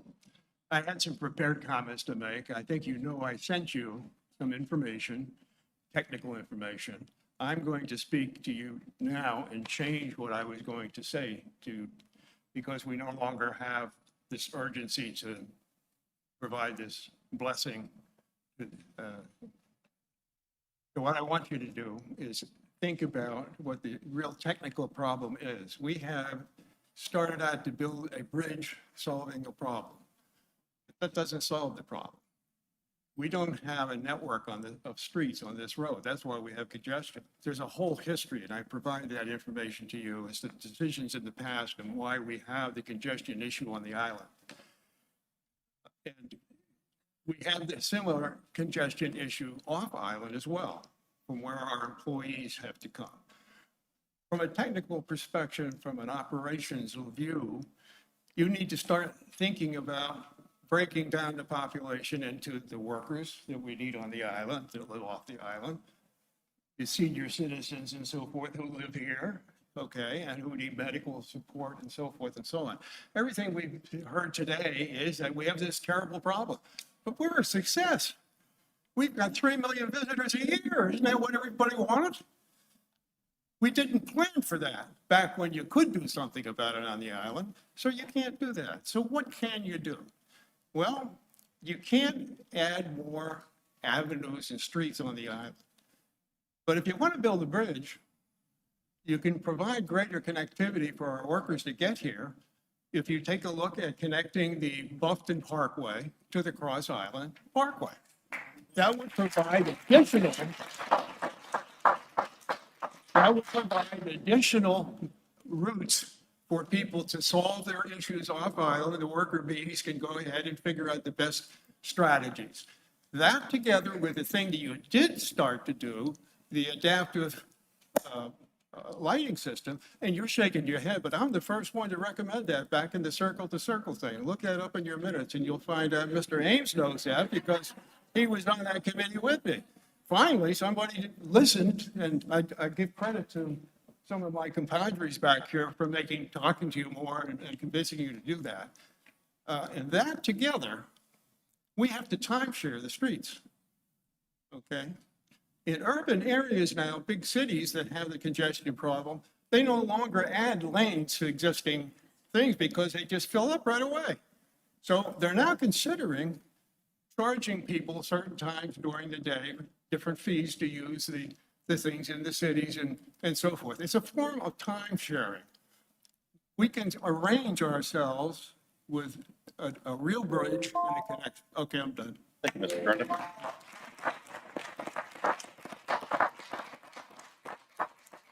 Birdwell. Steve Birdwell. Not here. Steve Bear.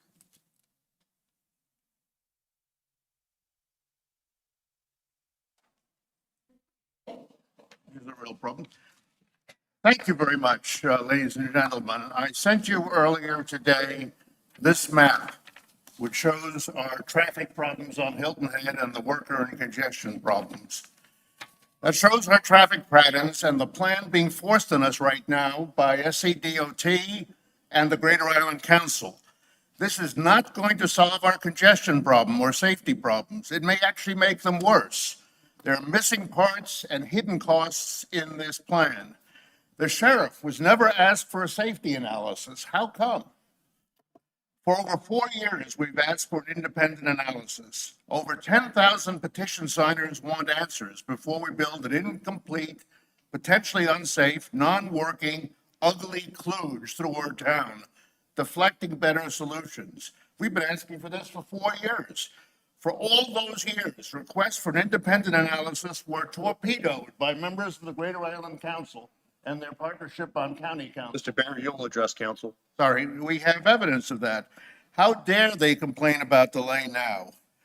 Here is our letter from 2013. I put that in the record, asking the GIC for their support for an independent study. We never received any response. 40 months were lost. How dare they complain about delay now? The leader of this diversion was condemned by his peers. His contamination of counter planning was caught in leaked documents and emails. The packet called him a cancer on open government. When he got unelected by his constituents, he said, "Vengeance is mine." Now he's pushing an unvetted, error-filled GIC resolution to rush you into giving municipal consent before we get the results of our independent study. That is insanity. Why wasn't the GIC resolution publicly vetted and debunked? Why did it come in secretly through the back doors? Why don't plantation members know about it? Does that resolution only work on cronies in their secret society? They knew of problems for years and did nothing. We've got documentation for that. Would you trust a doctor that blocked a second opinion? How dare they now rush us to consent, to give our municipal consent, but finally we do our due diligence, the due diligence that they've blocked for years. They're like a shady used car dealer rushing us to buy a lemon without permitting an independent inspection. They're desperate to hide the facts. Don't let this secret gang get in our way once again. Please support our independent study. Don't give away our municipal consent until we have solid answers.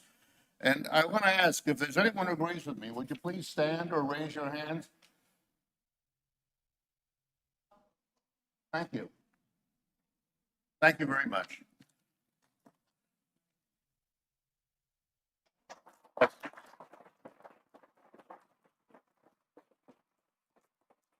Richard Beasy. Richard Beasy.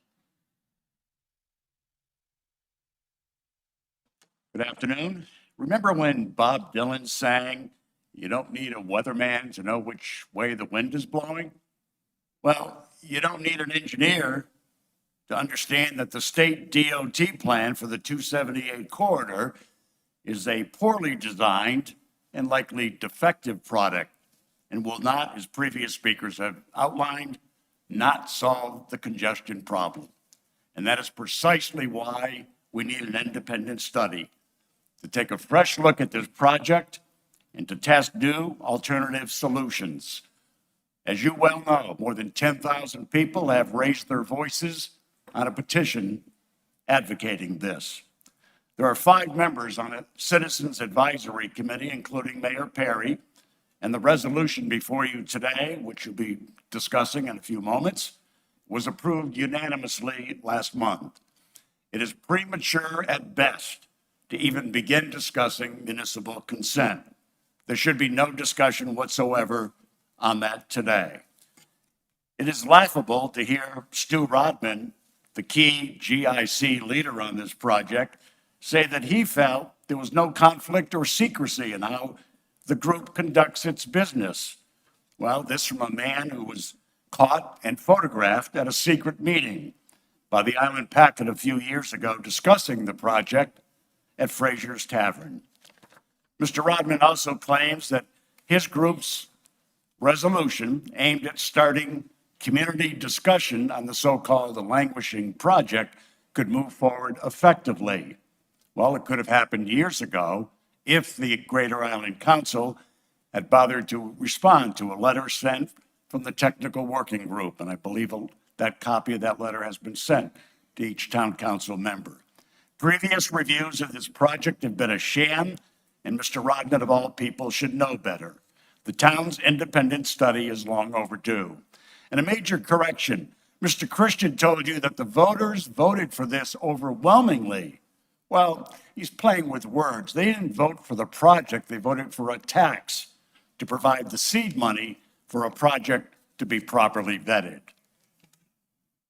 3 things to remember: no municipal consent for the corridor project until the town's independent study is completed. 2, don't be misled by the Greater Island Council, and in particular, Mr. Rodman, who was thrown out of office last November and called a cancer on open government. And 3, the independent study should explore all options. And remember, of course, this will be the first truly independent study on a project that will change the entrance to Hilton Head for generations to come. Thank you very much.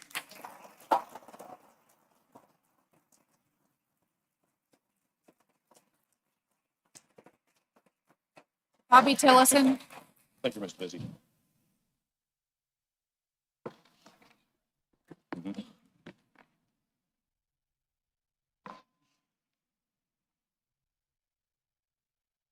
Town Council, I'm here on a much lighter note. I won't be here very long at all.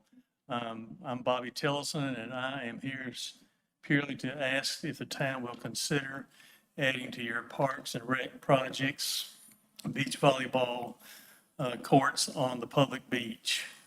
Hopefully y'all all received a couple of emails from me lately.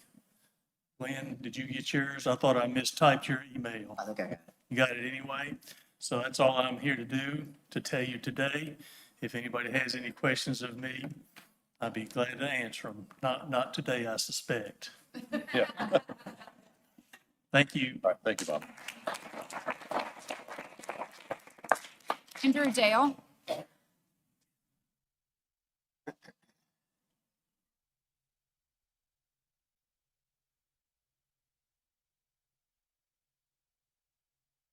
Good afternoon, Mr. Mayor, Mr. Orlando, Town Council.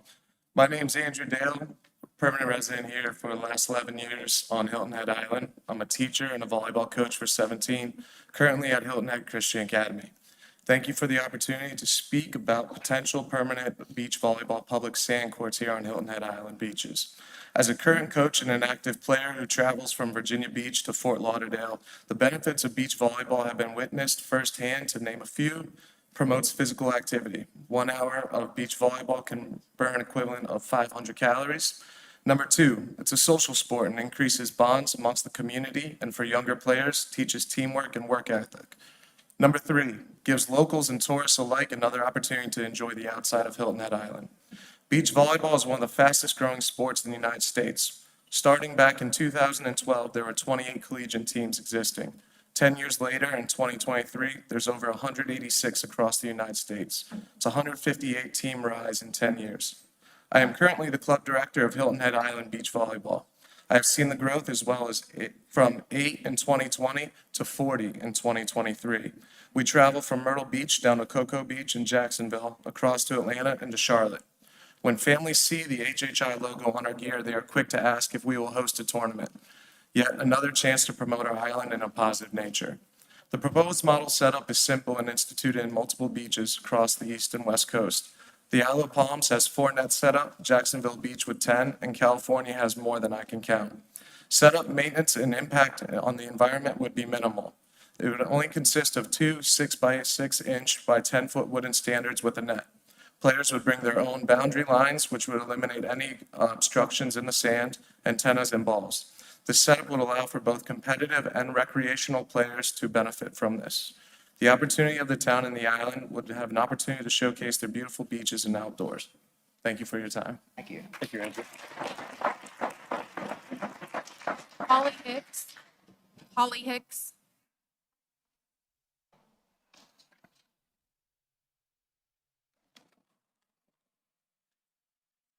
Dear Mayor Perry and Town Council members, as you know, our Sea Island has a storied past. The Oyster Ring, Mitchellville, and countless burial sites, to name a few. Yesterday, I learned that an archaeologist excavated at Mitchellville not only unearthed a fireplace dating back to the inception of its site, but also it unearthed an artifact dating approximately 4,000 years ago. Our sea island is too rich in history to be left to the hands of overdevelopers. I ask that you, as elected leaders, take great effort in preserving our rare sea island, not only for our time, but for generations to come. Thank you. Thank you, Ms. Hicks.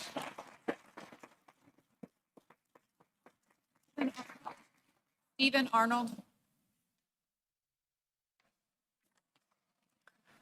My name is Stephen Arnold, and along with my wife and our 2 daughters, we're blessed to be residents of Hilton Head Island. I'm here today to encourage you to continue your efforts in fostering the town's partnership with Habitat for Humanity. I know you're aware of the important role Habitat plays when it comes to providing a path to home ownership for those in our community who need it most. I'm grateful for the conversations I've had with each of you regarding the importance of addressing these housing challenges. The commitment to addressing these challenges from you, the elected representatives of our community, along with the hard work of town staff, is a shining example of what this body is meant to be. A voice for all residents who live, work, play, and enjoy all that Hilton Head Island has to offer. Finding solutions for these challenges is not a burden for you to carry alone. These challenges require each of us, as members of this community, to come together and lift up our neighbors in support and recognition of the vital role each of them play in creating our community. I'm here today to share with you the details about an exciting event coming up, which benefits our local Habitat for Humanity. On June 28th, the last Wednesday night of this month, the inaugural Harmony for Homes concert presented by the Surge Restaurant Group will take place at First Presbyterian Church of Hilton Head Island. The concert will be from 7 to 9 p.m. and is headlined by Mac Powell, former frontman, lead singer of the 4-time Grammy Award-winning band Third Day. Hilton Head Island legendary musician and longtime resident Levon Stevens will share the stage with Mac Powell for a night of musical harmony in support of building a stronger and more resilient community. With the generous support from our supporters, the Surge Restaurant Group and Palmetto Dunes Oceanfront Resort, 100% of the ticket sales will go directly to our local Habitat for Humanity. Tickets for this event are only $30 and can be purchased by visiting habitathhi.org/Harmony for Homes. You can also scan QR codes using your mobile devices found on event posters at all Surge restaurants, or in the June editions of the CH2 magazine, Hilton Head magazine, and also in the Island Events magazine. A Facebook event page has been set up with details and tickets available there as well. I ask each of you to like and share this event and support, which will help broaden the reach to our community. Thank you once again for your time and willingness to serve the residents of Hilton Head Island. And just a few instructions from the book of 1 Corinthians.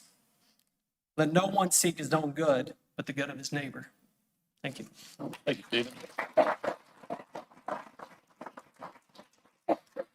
That's it. Steve Birdwell. That's it. All right. So we made it through that Mayor, if I may take a moment, please. quickly. I'd like to address a number of things. We've heard tonight an awful lot about 278 and the projected project that might be coming our way. And I understand the pleas of necessity for more workers able to get here faster to service the PUDs and residents of the island. In the past, there was conversation not just about a bridge, but other options, other ways that we might solve our transportation problem. And I would like this council to consider bringing back into the discussion something that we can do quickly. We can provide an opportunity for transportation off island onto the island by utilizing properties that we could either lease or purchase, and having a park and ride of sorts that would allow either Palmetto Breeze or another transportation company who we could contract with to make trips back and forth to service the workers who need to get here. If you want an immediate situation that could help, that's one that I suggest to this council. We revisit, we openly discuss, and we get the funding opportunities to begin that process today. So having said that, I hope that alleviates that immediate need but for the idea of what impacts our island and 10,000, probably likely more, residents who have asked us to slow down, to get it right, to make sure that we've included all the data points, new data points, and to study it thoroughly. I am in that camp. I also would like to ask, because I am bothered. I am bothered that we had this much controversy going on in an island of this size, where we are the best of the best. I believe in each and every one of you. I believe in our organizations, our communities, in this council, our town manager. And I would like to ask the Greater Island Council this question. As a 501c organization, 501c3 organization, do you comply with the Internal Revenue? Have you met the insubstantial amount of tests that is in section 4911C2 of the code? Because as I see it sitting here and having listened to all of the controversy now for more than a week that is tearing our island apart, I see this, and I will read it. An organization will be regarded as attempting to influence legislation if it contacts or urges the public to contact members or employees of a legislative body for the purpose of opposing, supporting, or opposing legislation, or if the organization advocates the adoption or rejection of legislation. Let us do our work. If you are a 501c and you're not abiding by these rules, please abide by those rules and let this council do our work. Thank you.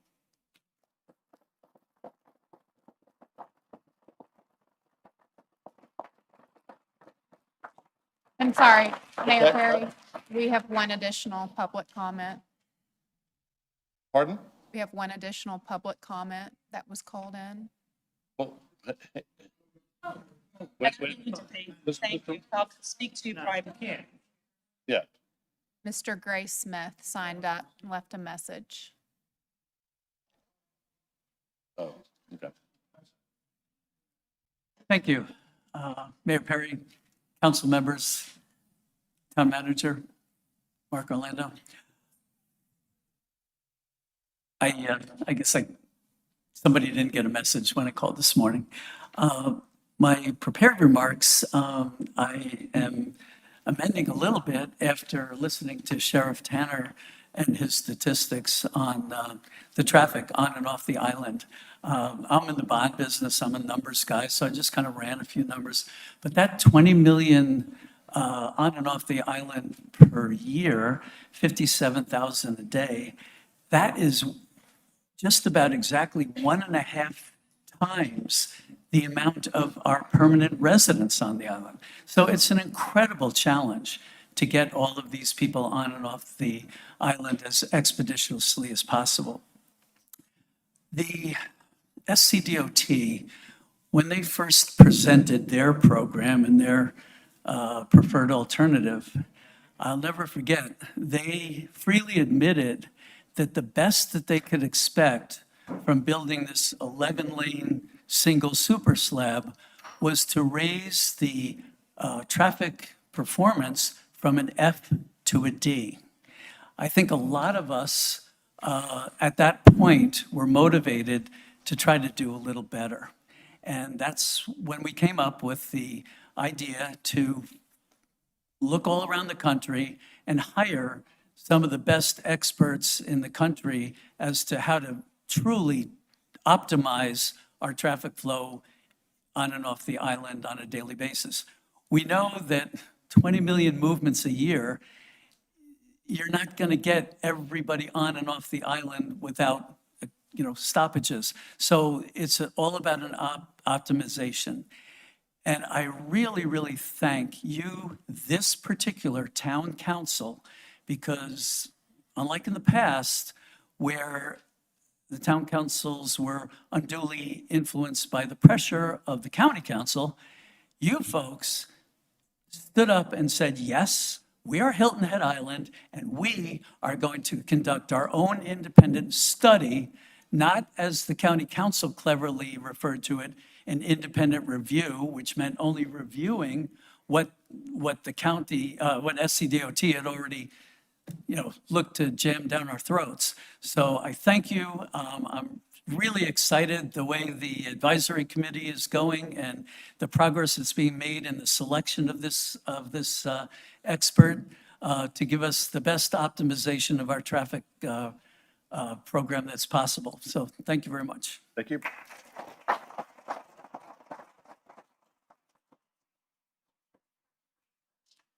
At this time, I would like to open up the public hearing for the second and final reading of proposed ordinance 2023-10, adopting the municipal budget for the town of Hilton Head Island for fiscal year 2024, ending June 30th, 2024. Mark, we were going to go to citizen comments first and then let you go into, All right. yeah. Yes, sorry. Yeah, that's okay. So we'll open up for citizen comments on the budget. Okay? Seeing none.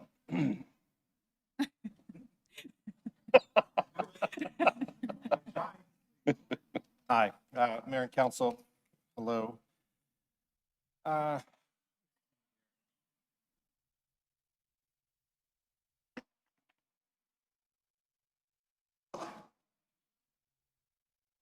Driving or am I doing that? You are.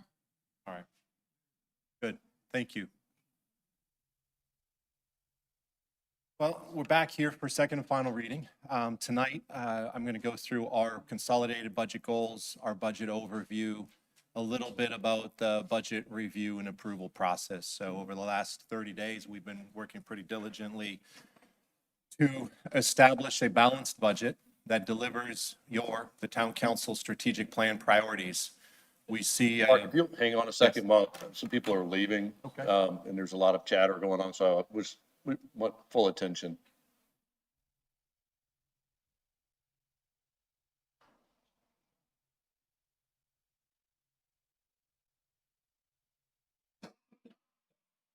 Thank you. You're welcome. So what I was just really jumping into was the budget derived from town council strategic plan priorities. Those top 15 priorities are fully funded. You'll hear from Mr. Gruber, our deputy manager. He'll present the strategic plan in a little bit, but please know that this budget fully implements the top 15 priorities and all of the other initiatives in this year priority list and portfolio for the strategic plan. The budget's a lean operating budget. I continue to work with department heads and with you to refine it year over year. I'm proud this year that the heavy lift to refine the leanness of the budget to cut where we need to cut is a much easier process this year than last, and last year than prior to that. Always focused on enhancing customer service and innovation, employee engagement, investing in impactful community infrastructure. You'll see that throughout the budget, definitely in the capital improvement program, and that, the ultimate goal, forming a resilient community and using this budget as a catalyst to implement positive change and improvement. So a little bit about the budget highlights. It's priority based. I mentioned that. It increases the fund balance due to prior year unspent funds, as well as our fund balance policy increases. No change in property tax rate. This is a year of reassessment. 2 years of strong non-property tax revenue collections are now being reflected in the budget. Enhanced revenues through growth-related application fee enhancements this year. And that were, of course, as I mentioned in first reading, and as well as workshops, using state tax funding to increase the general fund, our operating account, as well as our capital projects. I'm not going to go through every single line. You've heard this before. You've heard it at first reading, budget workshop as well. But the bigger highlights here are addition of 2 new funds this year, our Gullah Geechee Historic Neighborhoods Community Development Corp, as well as a housing fund. And I think a good part of this budget, although not talked about a lot, is out of general fund, there is a proactive approach to putting $1 million into a housing account this year, rather than only relying upon real estate transfer fee and any last year unspent funds. So I'd say we're playing offense this year in that account, as well as some other accounts. Our bond rating agencies told us that our strong financial performance, consistent operations, we have budgetary flexibility, and that a resilience plan will enhance the town's preparedness and rating stature. In the budget, it called for several positions. You see them on the left side of the screen, from an assistant finance director, a marketing engagement director, all the way down to a couple of staff members in our stormwater division, part of our community development department. Value add, I think that's very important that I show to you. It's not just more people, but we are in the business of expanding some programs and really, I'd say, catching up to the past. And you can see the funding source on the side. It's very important to tell you that all of these funds, one, couldn't have been afforded and wouldn't have been afforded with just property taxes. But we know that business license increase, short-term rental fee and fund, accommodations tax, business license increases, stormwater fee, EMS emergency fee, and some various other fees have allowed me to confidently present these positions to you as recurring in nature.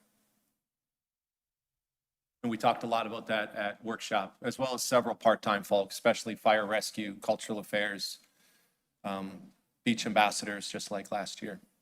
So we have 6 funds: our general fund, stormwater utility fund, capital project fund, debt service fund. Those are the funds that we're used to seeing. We've seen those before. And the 2 new funds I've mentioned, Gullah Geechee Historic Neighborhoods, Community Development Corp., as well as our housing fund. For a total budget proposed $129,950,293, an increase of 8.7% overall from last year, which you'll see that the increase of the 2 new funds, Development Corp Fund and Housing Fund, make up some of that differential, and that the general fund has increased by $9.3 million without increasing millage in property tax. So that you can see how those revenues pencil out. You'll see on this sheet all our various revenues in the consolidated budget, and you'll see the FY24 proposed budget here in the center or close to the center. You'll see that property taxes of $22.4 million, an increase of close to $1 million from last year. Business license, an increase of 1.8 from last year. Local A-tax, increase of 2.2 from last year. Permits and fees included in that, you can see on the side, construction permits, development permits, stormwater, including short-term rental permits, an increase of a little more than $1.6 million. Grants, $2.8 million differential last year, but a total grant allocation in this budget this year of $6.4 million. I believe I saw Senator Davis. He's right there. Oh, perfect timing. A special thank you to Senator Davis and to the state of South Carolina for their contributions to a lot of our grant funds this year. Quick calculation, we put about $10 million of grants into our funds in our house, in our community over the last couple of years. So great news. Transfers in, the great story to keep telling, 54 million, almost $54.6 million transfers in, as well as a use of prior year funds, $1.5 million. So the transfers in, we've been through this in first reading as well as workshops, so I won't dive in too deep, but a total transfer in of this year, a little less than last year, but this year $54.54 million. You see that those hospitality taxes, beach preservation fees, TIF dollars, our tax increment finance dollars, state accommodation tax, real estate transfer fees. Where am I saying? General fund, that transfer came out of general fund for our housing fund. Electric franchise fees make up a large portion of these transfers into our budget. So the strength of that is that those dollars right there are added into our business license revenues, into our property taxes, I should say, right up here, those recurring revenues in nature. We've been really studying these funds and seeing that they're steady over time. And to my point, as I started talking, it's time to use these revenues and simply put them in our budget to good use, both in operating as well as capital. You see the proposed consolidated budget expenditures. This is the column I really look at, 129 million, almost $130 million. And you see the differential, personnel operating all the way down to stormwater funds.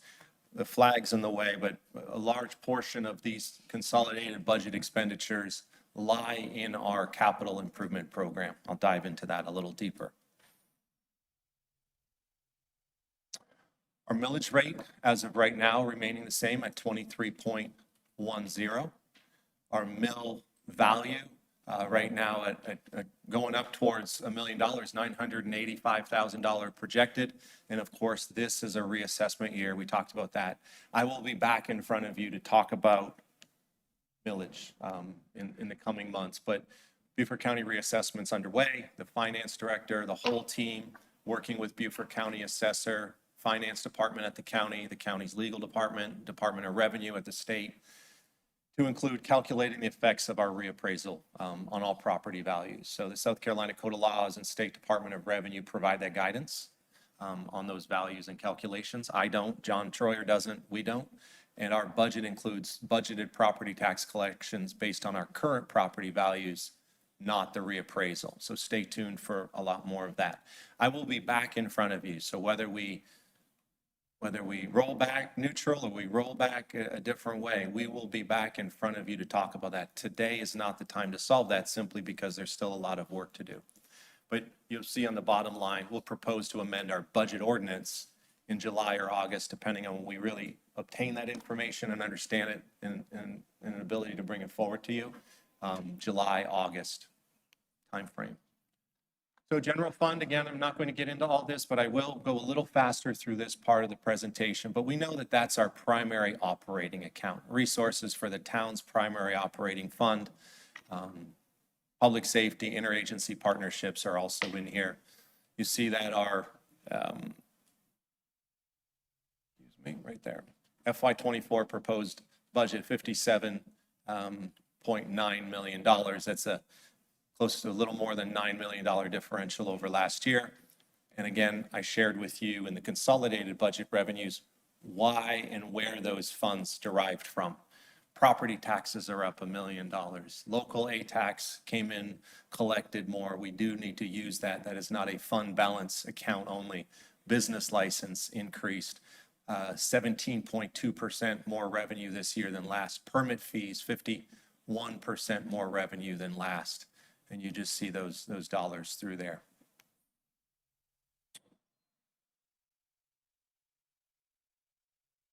See some revenue highlights on these screens right here on the screen. This presentation will be available to the public after the meeting, as our first reading and workshop presentations have been. I'll just get through that. You see the proposed budget expenditures in the general fund showing salary and benefits, operating, contracted, public safety, affiliated agencies, transfer to a housing fund, and transfer to the land acquisition fund. So out of that $9.3 million differential, it's really calculating $3 million transferring to new funds. It funds the Office of Cultural Affairs. Sources of revenue for that are state A-tax, local A-tax, and business license. It funds approximately $2.8 million of affiliated agency funding. And you can see on the far left of the screen, the agency. We do have a process that's in place, different than we had in the past. That was an application made by a certain date. Those applications come forward with the Finance and Administrative Committee. That Finance and Administrative Committee as a whole weighed in and made these recommendations for inclusion in the budget. You will see here that what the request was versus what was proposed on the right side. So a $2.3 million, $2.8 million request, $2.363 million allocation in the budget. Several expenditure highlights, comprehensive land management ordinance, code overhaul, That goes along with our island-wide district planning, conditions and trends, our capacity study, some future land use mapping, and some other adjustments, so that once and for all, and I think the first time in a long time, have an updated land management ordinance that is accomplishing what we intend for it to accomplish, aligned with some good neighborhood district sub-area plans. Improvements to our permitting plan review, funding our town's 360 40-year celebration and music festival, and a bunch of other initiatives. Salary adjustments, remaining competitive in the region, a prioritization of marketing and communications, a continued expansion of our Christmas holiday lighting, and a lot of focus from my perspective, a lot of focus from park maintenance, road maintenance, landscape maintenance, and corridor safety enhancements. I'd say that sentence is probably backwards. Safety enhancements first, but no, that is on its way through this budget implementation. We'll continue to focus on our beach operations. I think last year we showed what just simple putting down new MOBA mats could do for morale and mobility and accessibility on our beach, and so more to come. Again, we're transferring $1 million to land, and I'm going to jump through some of these things for tonight, but out of the respect that this still is a public hearing, I want to make sure that I'm going through these slides a little bit slower. Stormwater Utility Fund, it's the reporting of financial resources for all of our stormwater-related expenditures, including staffing and ops, inventory, modeling, master planning, routine maintenance, and capital projects. So funds derived from the stormwater utility fee are employed in different pieces of our budget, some of which remain in the stormwater account, some are transferred to cap projects, some are transferred to general fund operating. You can see that we have a $5.8 million source of revenue this year, 5.1 in utility fees, some prior year funds, not for recurring expenditures, but for some one-time uses, project and policy, investment income, and plan review fees, which weren't there before, which were not accounted for last year. Proposed new fee schedule supporting our unfunded mandates of our NPDES permitting, a stormwater rate study while it's sitting there on the sidelines. We will not tackle that unless and until a resilience plan is in place. And I do think that those two need to align. 2 new positions funded with stormwater utility fees, as I mentioned, and the majority of our funds are for routine maintenance, corrective maintenance, capital projects, both, I'd say, inside the gates and outside, right? Those POA agreements that you'll hear a little bit more tonight, as well as those public systems. I'm very proud of our stormwater team. Jeff Netzinger is a great leader. He has asked for more people so that they can do a better job for us, and I appreciate the support in this account. They also operate a lean operating budget with the current rate structure. I do think that we have to focus on a better, perhaps a different look on transparency in our project development. And I assure you that soon after our strategic plan workshop, I think that the appropriate thing to do is get Brian and Sean and Jeff Netzinger and a few others, and perhaps workshop it amongst some other items, to simply talk about how staff is factoring stormwater projects, right? Why is this pump station more important than that one? Why is this ditch system more important than the other? And I know there's a formula, but it's been a long time since council's been involved with that, so stay tuned. You see the budget expenditures from salary and benefits all the way down to transfers out to cap projects. We've been through this a little bit. Close to $1 million transferring to capital projects. And a little bit of funds transferring to general fund simply for the use of other staff members that are assisting with stormwater. You see the dollars up here in terms of corrective maintenance, public POA, routine maintenance, as well as pump station maintenance. Some significant investment there again this year.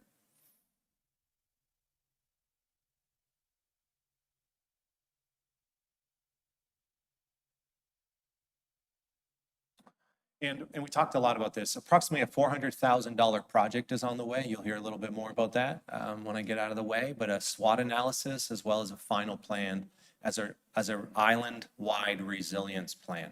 So that is funded in this budget with the use of stormwater fees as well as a grant, $75,000 grant, I believe we just recently were awarded.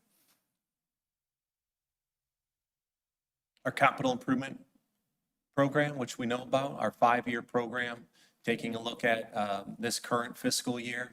It accounts for the financial resources that are committed to expenditures for all of our capital projects. And the way we define a capital project is anything that's greater than $5,000, except for roads, buildings, and computer software, and that threshold's $50,000. That's a state law somewhere. And then a lot of different sources of revenue, most of which are those transfer funds I've talked to you about.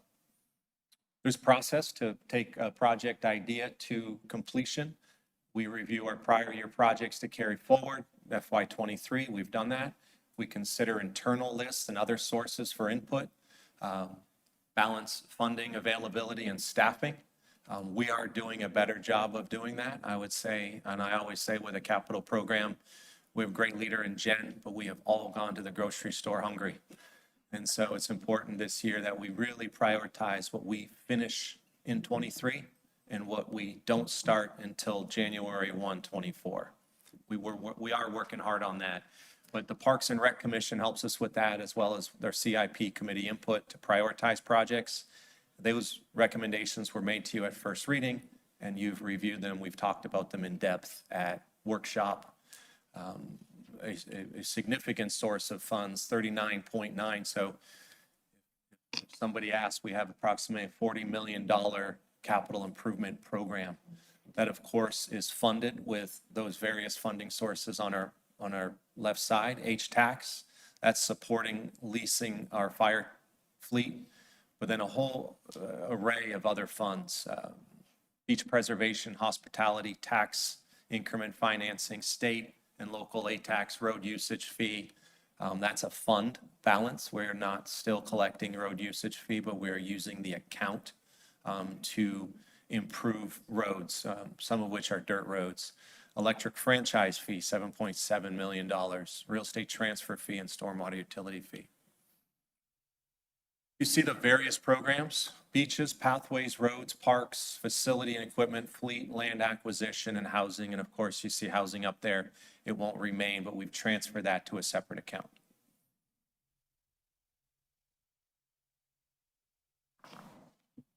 Debt service is really the payment of interest and principal on our general long-term debt obligations, as well as any special revenue debt. We have this year a $17.3 million fund budget to, well, in terms of revenues, and you see where those revenues are coming from. Out of the 17.3, 5.4 in property tax, beach preservation, hospitality tax, and real estate transfer fees. Another great year, if you take a look at principal interest, FY22, the year I arrived, my first budget with you, 15.6 in principal, 16 million this current fiscal year, and close to 13 million in principal payment, i.e. paying off our debt in the next fiscal year, which, so what a great story that is, and what a great accomplishment.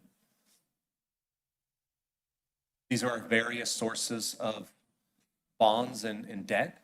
You see that they're broken down in different groups: general obligation, special revenue, special obligation, as well as stormwater. And really for today, I think just take a quick glance at the final payment fiscal year, right? So we're getting close to some final payments on some significant debt. Fiscal year 25, 24, 25, 26, let alone the principal paid almost 13 million this year. Our new fund, our Gullah Geechee Historic Neighborhoods Community Development Corp Fund, is all of the costs in an account for the launch and the operation of our new corporation, really to protect the town's historic and culturally sensitive neighborhoods. The Community Development Corporation, as you know, was established by Town Council. You put a board in place, at least an initial board in place, and tasked me with working with that board to identify, to recruit, identify, and hire, along with the board, an exec director. So that work's well underway. We actually have a meeting tomorrow to look through about 100 different applications. So that's been exciting. The fund of this, none of which, these funds, these $5.3 million in funds, none of which is coming out of property tax, nothing is coming out of business license. Shown up here, South Carolina grant from the Department of Commerce, as well as Beaufort County. So Senator Davis, thank you, and Eric Greenway and Chair Passmont and County Council, thank you. But a total of $5.3 million, all of which through grants. This initial budget was simply a placeholder budget. I know that I'll work with the exec director and the board and with you in the future to really lay out the use and how do we employ and implement those $5+ million in funds. And I say that was a placeholder. We put a placeholder here to apply for that $500,000 state commerce grant in your mark. And lastly, our housing fund. Costs associated with development, implementation, and delivery of strategies within our town's workforce housing framework. So that finding home plan that town council adopted November 1st last year, these funds are earmarked for that. The funds come from various places, but transfers from general fund where town council on November 1st last year asked for, as the adoption of that plan was in place, voted and asked John Schroyer and I to find $1 million. 1 million of that 2 million transfer from general fund is from that, and as well as another $1 million this year from general fund. Now, we know that the state law was just really created, I wouldn't say changed, but created to allow a tax use of funds for housing in the future, and that could be something we talk about in the future. We also have taken $1 million that was in our capital program, and that was from our award of the American Rescue Plan funds. We received approximately $5.2 million. We took $1 million of that and really just parked it in the North Point Public-Private Partnership Housing account. And so that's where these funds are. So you'll see that it was removed from cap projects and transferred into this housing fund. And then another 350 in there. And again, uses of those funds, North Point, $1 million. Housing initiatives to be identified, I would say by town council, and then the Beaufort Jasper Housing Trust Fund dues of $86,000, almost $87,000 this year. Those highlights are more or less what I've simply just mentioned. For a total budget proposal to you, $129,950,000. Now, I didn't just get here. I worked very closely with John Schroyer and Eric Deer in the back. Could not do this without them. I worked very closely with department heads. I think I've mentioned to you, and I'll say out loud, simply ask department heads what they need to be successful. I didn't give them a target. I let them know realistically what their budget, they currently know they're very responsible. But we worked on a plan that is aimed and targeted at implementing your strategic action plan. It's also aimed at our staff doing the best job they possibly can. There's more folks on the board as I've asked for. There's more investment. I've worked closely with all of you in one or two at a time talking about budget till we got here. I appreciate your time. I appreciate my department head's time immensely. Humbled by it, and particularly John and Erica. We had first reading May 2, May 9th workshop, May 11th workshop. We're here tonight for a budget ordinance, second and final reading and public hearing. And any questions? Okay. First of all, this was approved and passed with a vote of 6-1 with Ms. Becker opposed at our May 6th town council meeting. Is there a motion to approve this matter? Yes, I'd like to move council approve the second and final reading of the proposed ordinance 2023-10, adopting the municipal budget for the town of Hilton Head Island for the fiscal year 2024 ending June 30th. Second. Any discussion from council? I would just like to say prior to the vote that I will remain a no vote. And the reasons why are the same as before. The growth of our government through staff at this point needs to be considered, and I have considered it in terms of what I think is the best interest of our residents, as well as when we had the first reading, actually, when we went through our individual meetings. I made that comment. I also made a specific request for us to find ways in which we could return tax dollars back to our residents. I thought it was fair to do that. I thought it was necessary in the economic environment that we're in today. And I believe the same. We then went to first reading and I expressed these same points, and I asked for an opportunity for something to be discussed, changed, amended, and nothing has been forthcoming. During a workshop, in fact, I asked a specific question of our council, a commitment, just on a minor point of when the county council does do their reassessment, and that would be returned to us for consideration of creating a net neutral in our millage rate locally. And I couldn't get a commitment from my town council members, my colleagues, to agree to doing that. And so for all those reasons, I'm going to vote no, because we owe it to our residents to return money when we have an opportunity to, and that alone is an opportunity to commit to doing so. And so that's my explanation, and that's my expected vote. It's taken. Any other comments, Glenn?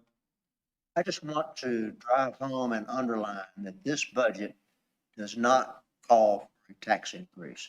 There'll be no property tax increase. In fact, based upon reassessment, there may be some adjustment moving forward. Thank you. Maybe. Any other comments? Can I get a commitment from our council? Patsy? I'm not going to respond to that. Sorry. Apologies. I actually need to be on. First of all, thank you very much to the manager, staff, and the council members for going through a lot of consideration of this budget. I support it. And as I said at one of the workshops, I appreciate that we're doing more with the money that we have. So I do appreciate that. Pointing out in the debt service, this is the 6th year that we're paying down our debt. And there's a placeholder in there in case we want to consider some more debt in the future. We haven't decided about that yet, but I appreciate that there is a placeholder for that. But mostly I appreciate that we're paying down our debt, and that certainly protects and preserves our excellent bond rating. So thank you and your staff for managing that. In addition to that, I appreciate that we have additional funds for our strategy areas, housing, and also Valley Beach Historic CDC.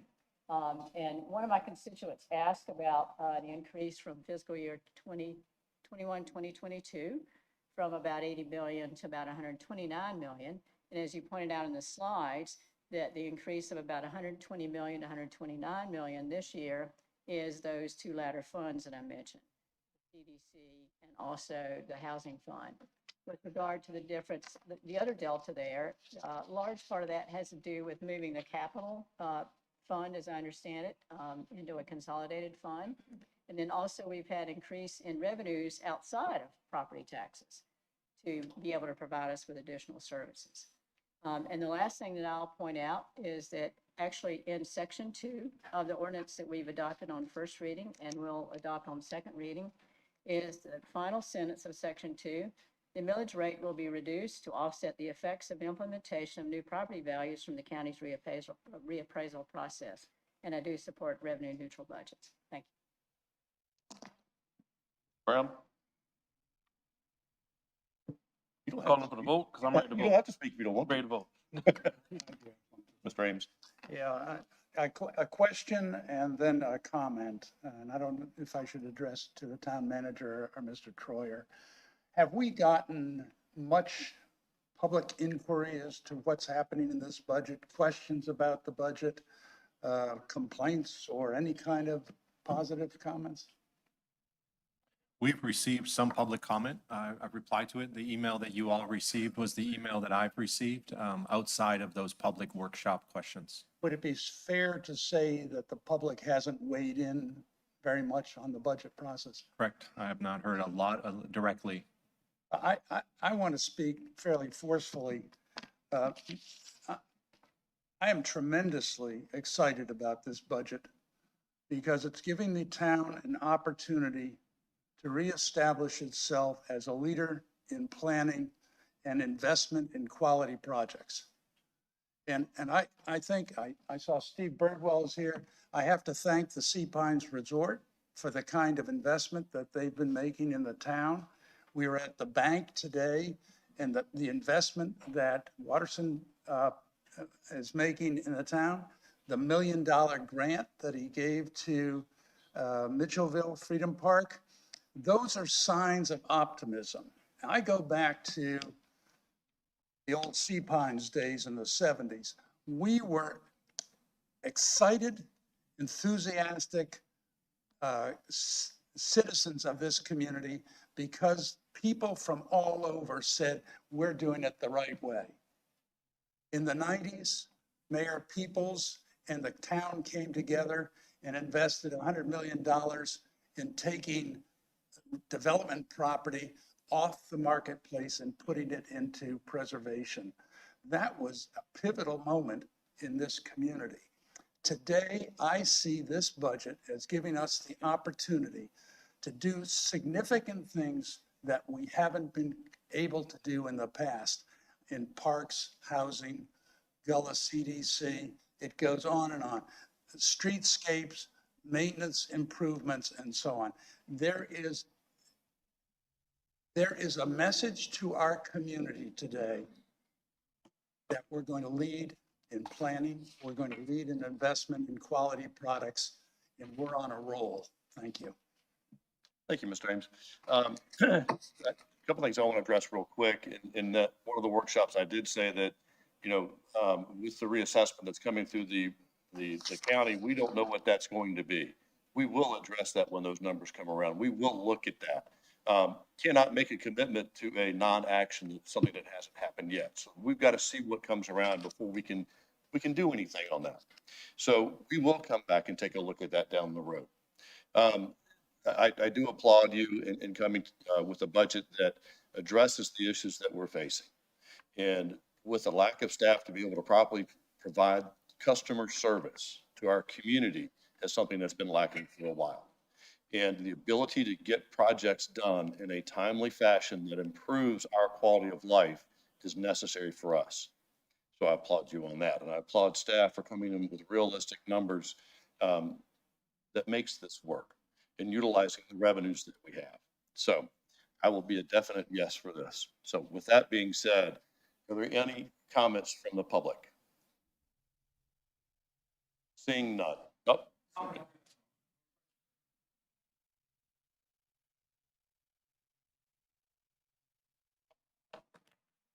Mayor, Town Council, my name is Fred Goulet. I live in Palmetto Hall. So here's my question. I'm listening to this budget and I saw, was it $3 million or $5 million for housing in this community that we're going to be actually subsidizing? How much is it? There in the fund, it was $3.35 million. Okay, there's $3.35 million that we are going to subsidize housing for. Is that correct? Is that what we're talking about doing here? We're talking about funding an account that is for housing. And we haven't decided how it's going to be utilized. Yeah, we're going to be building housing. Are we going to be, is this town going to be in the housing business? We're going to not answer questions because this is your time to speak. Okay, so I disagree with us being in the housing business. Housing turns into perhaps not really good housing. Could it turn into a Hilton Head slum for all I know? But my point to you is if the community leaders of the businesses can't afford to hire people to work at their properties, at their restaurants and their businesses, well, then they have to figure out a different formula. That's just my opinion. I'm just saying that, at some point or another, these people have got to put their own business practices to make it work for everybody. That's all I'm saying. Thank you. All right, thank you. Mr. Christian was up next. Okay, go ahead. Please state your name when you get up to the podium. My name is Lynn Pico Bullard, and my comment is the best thing that happened to Hilton Head Island was hiring Mark Orlando as our general manager. Thank you. I agree with that. You got one. You got one.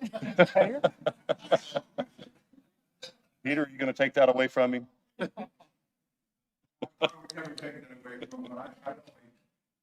Second, the lady's comments, the gentle lady's comments. I just wanted to build on several things that Councilmember Ames indicated. This budget and this town council has been so entwined with the community in general over the years. This is something to be proud of. I do want to point out that everything you're doing is attracting people to come here. And guess how they're going to get here? They're either going to fly in or they're going to drive in. And if they drive in, they're coming over the bridge. So bear that in mind. I'm excited that Main Street outside of Hilton Head Plantation is finally coming to fruition. That is a safety issue because the majority of the kids that go to that school complex come from Hilton Head Plantation, and there is no safe passageway for them to connect. And I'm hopeful that that is going to be part of that project. Our stormwater management system here that is intertwined with the community, and you're going to hear about some of the other partnerships later, that is a model for the entire country. And something you should be very, very proud of. The pathway system that we have, which invites people to use bicycles and other modes of transportation, is something that's a comer, and that is going to be more in use as we progress and when you get more of these electric bicycles, and we'll have lots of controversy about that in the future, I'm sure. And the last thing is our partnership with hurricanes and hurricane prep. When we recovered after Matthew, this place was an absolute model of cooperation, and we got it done because we all worked together, and we realized that to open this island back up to tourism, we had to clean up all the local communities first. And we did that in an unbelievable fashion. And again, I have gone out and taught other communities and other municipalities how it works here. And they are in absolute awe of what we have done. So speaking as an individual, this is a fantastic budget. And a member of this community for 23 years and a volunteer, as you all know, on many different committees throughout the county and for the town. So keep up the good work. Thank you. Any other public comments? Okay.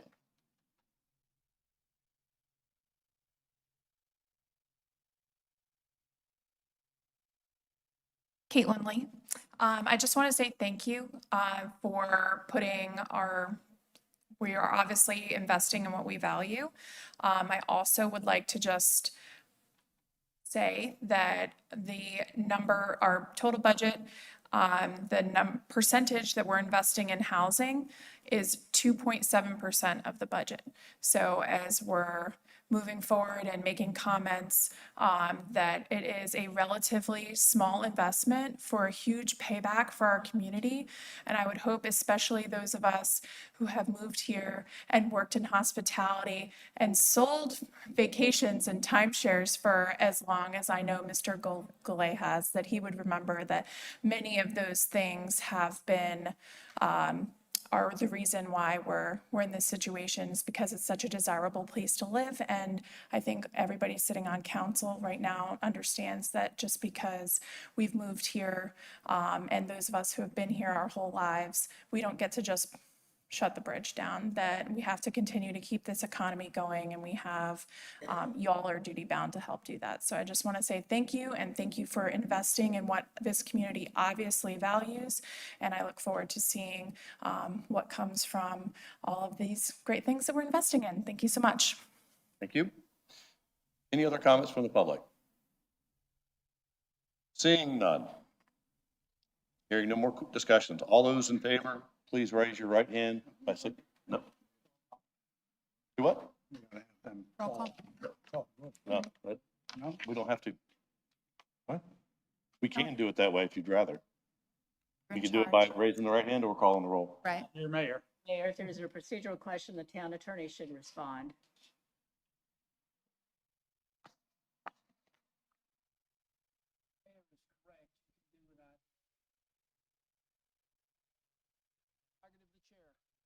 Thank you. Thank you. Hearing no more discussions, all those in favor, please signify by raising your right hand. Any opposed, please signify by raising your right hand. So moved. Thank you. Thank you. Great job. At this time, I would like to invite John Troyer, Finance Director, to provide a recap of the second and final reading proposed ordinance 2023-13, amending provisions of Title 11, Chapter 1 of the Municipal Code for the town of Hilton Head Island to provide for small, women-owned, and minority-owned disadvantaged business enterprise utilization program and corresponding contractor good faith effort program. Mayor and Town Council, thank you. Yeah, a couple of months ago, Town Manager asked me to take a look at this and take a look at what other jurisdictions are doing around the state and what would be considered a best practice in this area. And so our Josh and Rich had both spent some time to try to understand what we could do and what might work. And so what you have in front of you as a result of their work is to put together a proposal to amend the town's procurement ordinance to emphasize small minority-owned disadvantaged businesses and really pay attention to this. And so I'd like to be able to be like the sheriff a year from now and have some data.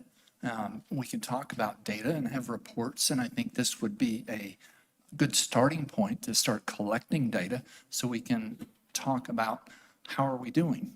We don't have the data to be able to have a meaningful conversation. And so I would recommend that we make these amendments to the town procurement code and would welcome any questions. Let me move that council approve the second and final reading of the proposed ordinance 2023-13, amending provisions of Title 11, Chapter 1 of the Municipal Code for the town of Hilton Head Island to provide for a small and minority-owned disadvantaged business enterprise utilization program and a corresponding good faith effort program. Second. Okay. Any discussion from members, Town Council? And once again, I'm going to make the same comment that I made at the first reading of this new ordinance. I asked the question, do we have a problem? Have we had any negative issues that have come before us or been directed at the town? And the answer, as I recall, was no.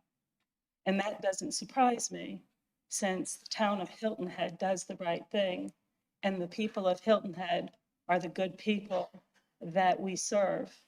And we believe that everything that's within this ordinance is a way of doing business and doing right by all.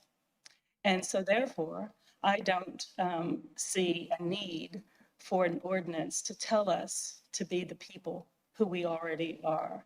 I don't see a need to prove to anyone that we do things the right way, having seen that there's no instance where we haven't done the right thing.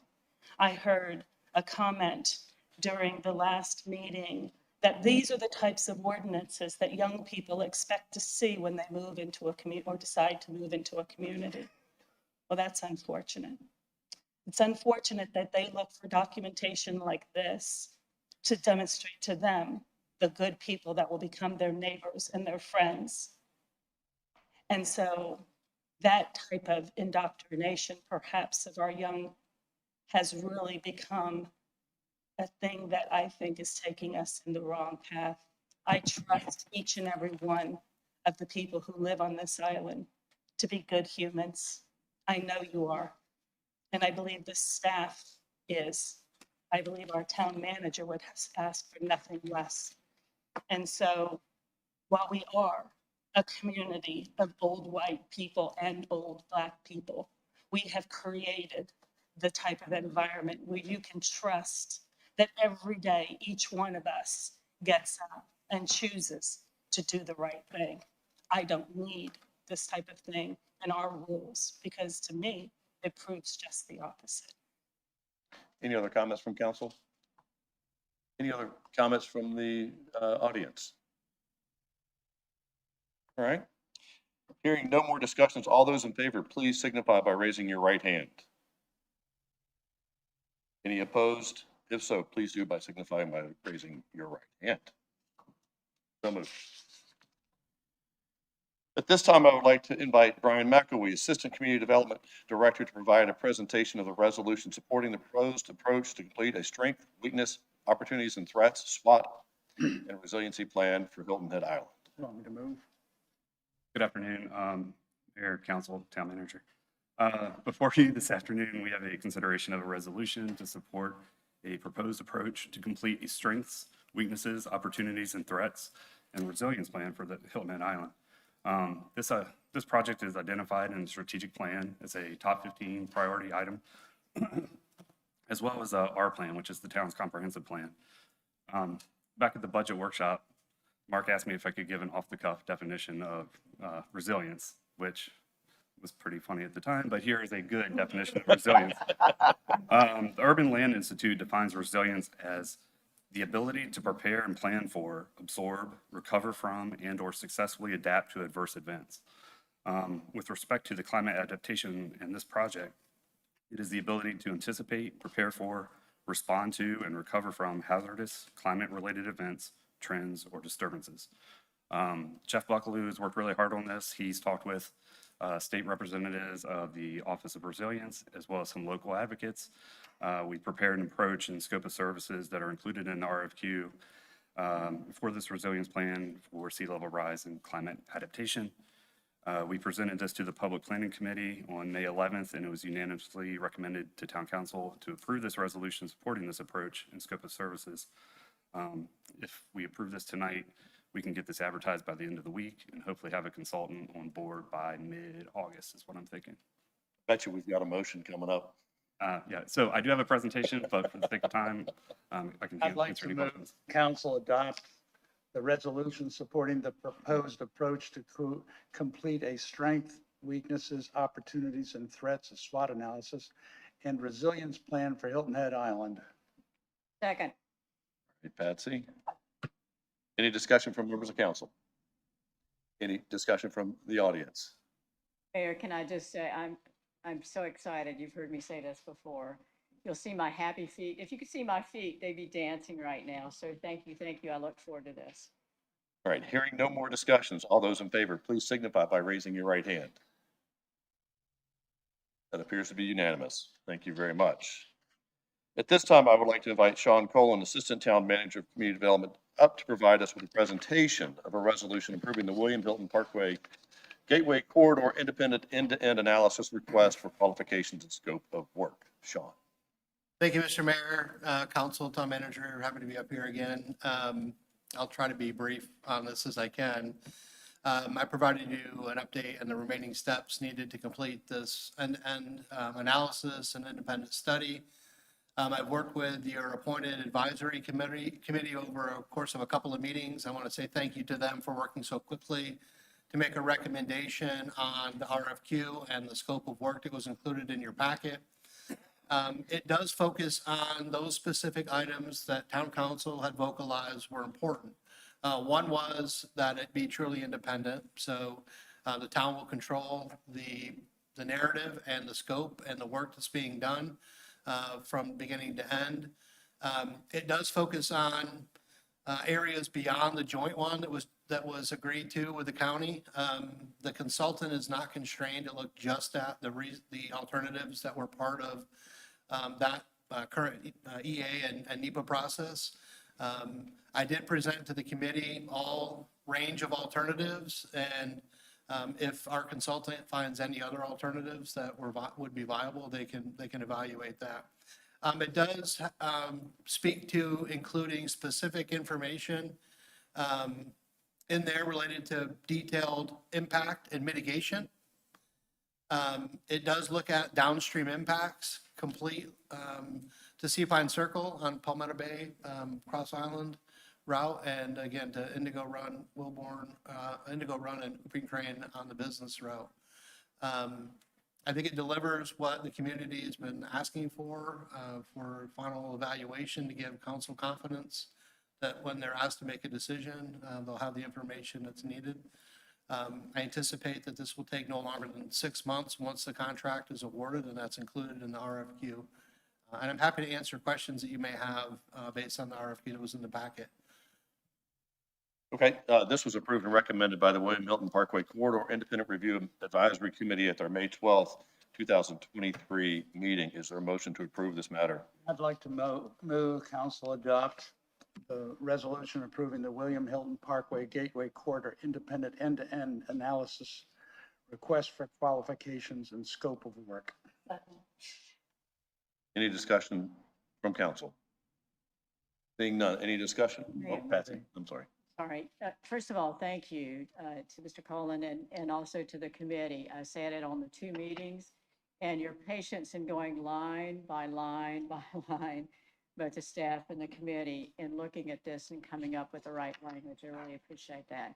And I see Senator Davis is still with us, so thank you for your support during this process and listening to our community and what our community wants to do with this project. So thank you for your assistance with this, and I certainly support it. Thank you.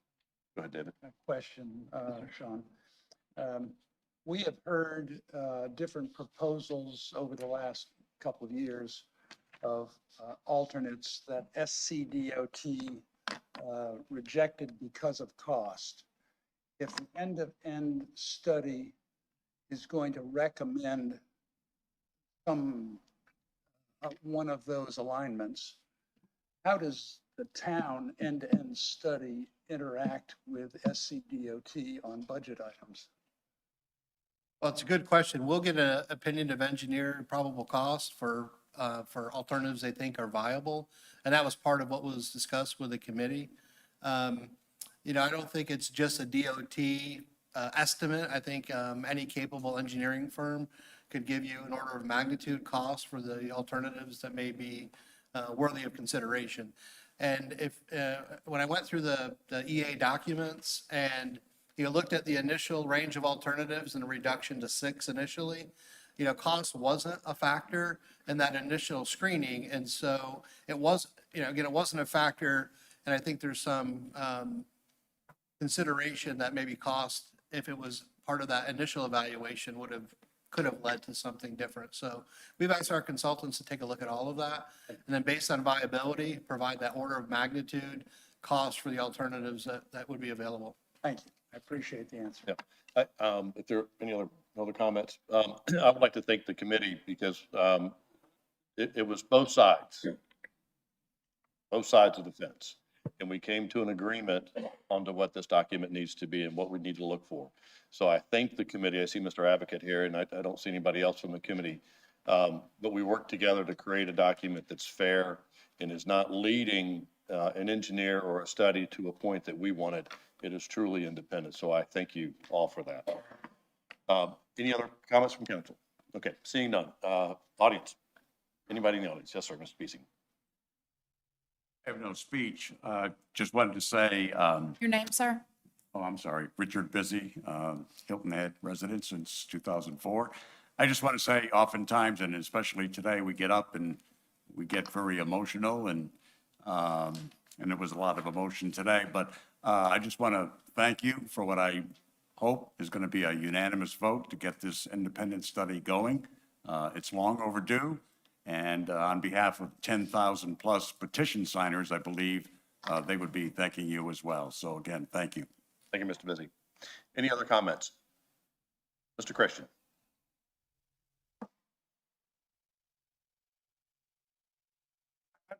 Peter Christian, for the record, I'm here for myself. Mr. Busy made a point about emotion today. And there were many members of the community who spoke to you today and gave you their heartfelt thoughts on this issue. When I train managers, they oftentimes come to me and say, what if someone calls me a name or belittles me or berates me? And I answer them and I say, don't take the bait. And I'm in that position tonight. And I'm not going to take the bait because each of us contributes to this community. And we do so in a heartfelt fashion without berating those who disagree with us. And I would hope, folks, would listen to the pledge that we said at the beginning and allow there to be differences of opinion, and they're heartfelt. And I'll give you one more. My maintenance manager, David Mills, had a heart attack. And he left work and tried to drive over the bridge and realized that he wasn't going to make it. Turned around at the Hilton Head Hospital, was immediately admitted, and he had to wait hours until the next day to get a bed. He's fine. He's back at work. But Hilton Head Hospital's floor is closed. There's no employees. So there is a sense of urgency here, and I would again ask you to put a sense of urgency on this task and get it done. Thank you. Thank you, Mr. Pritchett. Mr. Bear. Just a very quick comment. I agree with the sense of urgency that I think just about everyone here has said today. This has been dragging on for too long. But I think also there's a real disconnect. People think the traffic problem is the bridge. The traffic problem are the traffic lights that exist right now and the parts that the county study did not cover, which is shown in the map I gave you. I'm very glad that the town study is going to take the lead and do a proper traffic study, including the parts that the county missed. That, and do it rapidly, that will solve every problem that you heard in the comments today. Thank you. Thank you. Any other comments? Mr. Birdwell. Good evening. Sorry I was late. I'm Steve Birdwell. I'm a resident of Sea Pines Resort, and I'm also the president of Sea Pines Resort. I just wanted to also weigh in on the need for urgency on this project. As you know, we have thousands of our workforce that are in the traffic every day, both coming to the island and leaving the island. It's really makes it difficult for them. It is draining on them. It takes away time with their family. It doubles the amount of travel time that they have. And it's really something we got to get on with it. The voters voted on the bridge. We've already raised the money from the taxes. We got to move on with it. It's time to really push this thing forward and just know that from a employer standpoint that it makes it difficult to attract the staff that we need to run all of our businesses. It makes it tough to retain the employees that we have, and knowing that they've got to every day deal with the traffic issues that they have. And from a visitor standpoint, we're getting known to be an island, to be a destination that has bad traffic. I was again greeting all of our guests that were arriving this past Saturday. Heard it many times. It took them more than an hour to get from I-95 to our front gate, and it's just too long. We've got to do something about the traffic that we have, and the bridge is needed. And I just wanted to also just reiterate the need for urgency in this project. Thank you, Mr. Birdwell. Yes, Ms. Miller.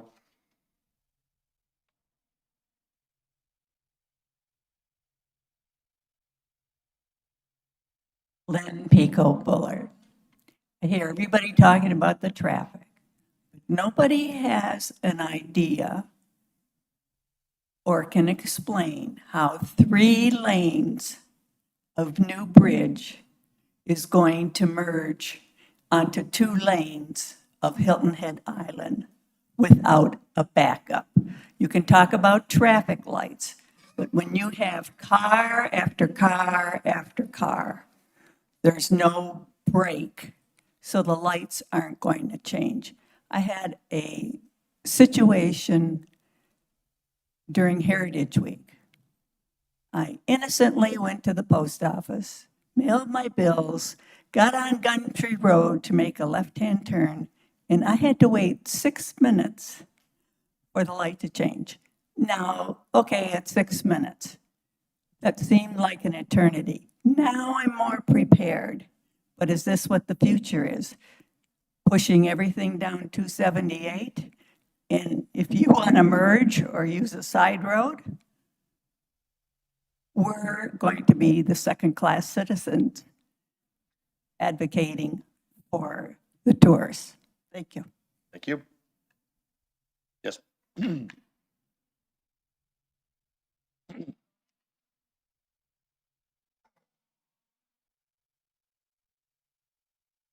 Say what I said before, adding lanes to the existing roads, it doesn't solve the problem.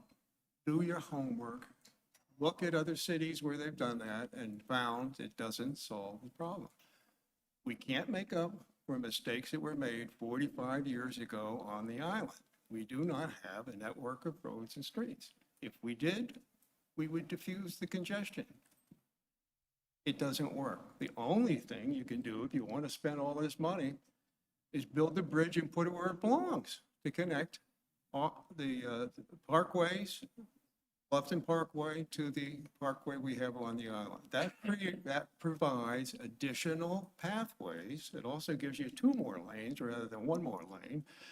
And it will allow the workforce to organize off the island and avoid the congestion in the north part of the island. You wouldn't need to put in 3 or 4 lanes and so forth. And besides that, nobody talks about safety. We're going to end up with walkways across these 6 lanes for people to be able to cross the street. I mean, it's ridiculous. Do your homework. Don't listen to this emotion. Do your homework. I'm probably the only technical guy in this room. I spent a whole career on networks, electronic networks and so forth. I've spent my time on operations research, and I understand how to approach this problem. And I told Mr. Ames, and I even briefed you, sir, on the approaches, okay? No one listened. If you don't listen now, you put this bridge in and add another lane, you're not going to solve a damn thing, which is what this lady just said. Thank you. Thank you. Ms. Prince?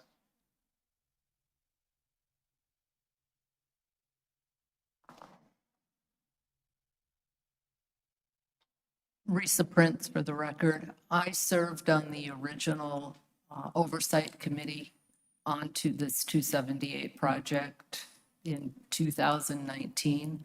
The scope that we had asked for matches the scope for the study you're considering tonight.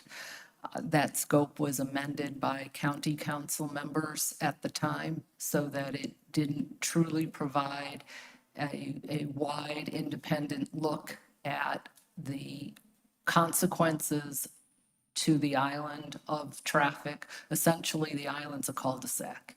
And whatever you do inbound is going to affect all of the arterial movement throughout the island. So I think that the scope that has been presented to you tonight is appropriate for it to be studied. And given that the project doesn't need municipal consent for about another year, it's appropriate to take the time now to get the right answers. Thank you. Thank you. Any other public comments? Ms. Roth, come on up.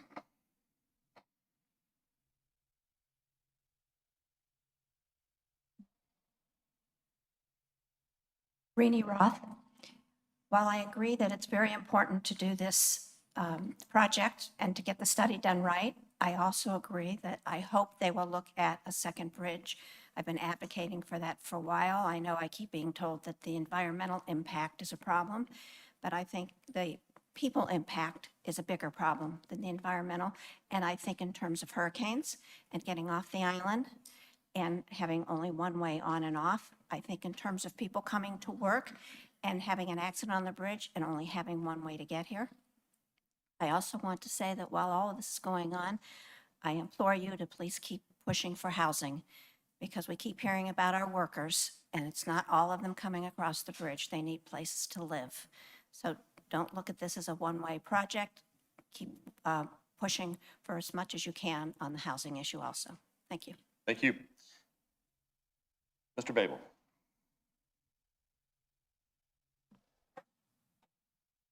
My name is Frank Babel. This forum is a place for identifying problems, discussing issues, coming up with solutions. This is not a place where well-intended people get attacked personally or organizations get attacked personally. There's no place for that here. It's very counterproductive, it's very insulting, and it doesn't belong here. Let's focus on problems, solutions, and issues, not personal attacks on well-intended, smart, hardworking people who are trying their best to help out. Thank you very much, and everybody knows who this is addressed towards. Thank you. Thank you. Any other comments? All right, seeing no other comments at this time, Other than this, because I was Let's- just referred to. No, Tammy, no, I'm sorry, it's my right to speak, and I appreciate you, Mayor, for That's outside of allowing me Robert's rules. to do that. I was addressed and without name, but here's the fact. The fact is that we have a lot of organizations across the island, and many of them are very passionate to what they're involved in. And many of them would love to come forward and to address us and to give us the direction that they see fit. It is our job as elected officials to take that information and to do with it what we see fit without the pressures and the bombardment of those associations that are increasing in number across our island. So yes, I take exception at being directed as to what to do by organizations outside of the realm of decision-making here on this dais. Thank you. Hearing no more discussions, all those in favor, please signify by raising your right hand. Any opposed, please signify by raising your right hand. Seeing none, unanimous.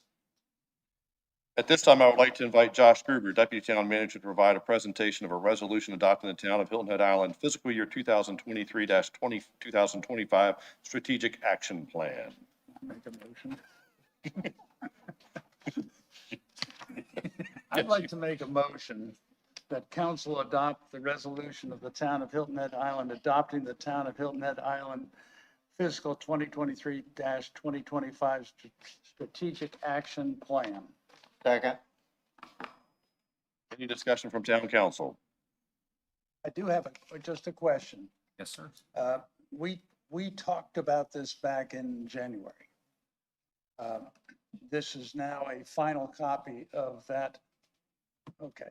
Have there been any changes in this document from what we talked about and saw early on? No, sir. Thank you. Any other discussion from council?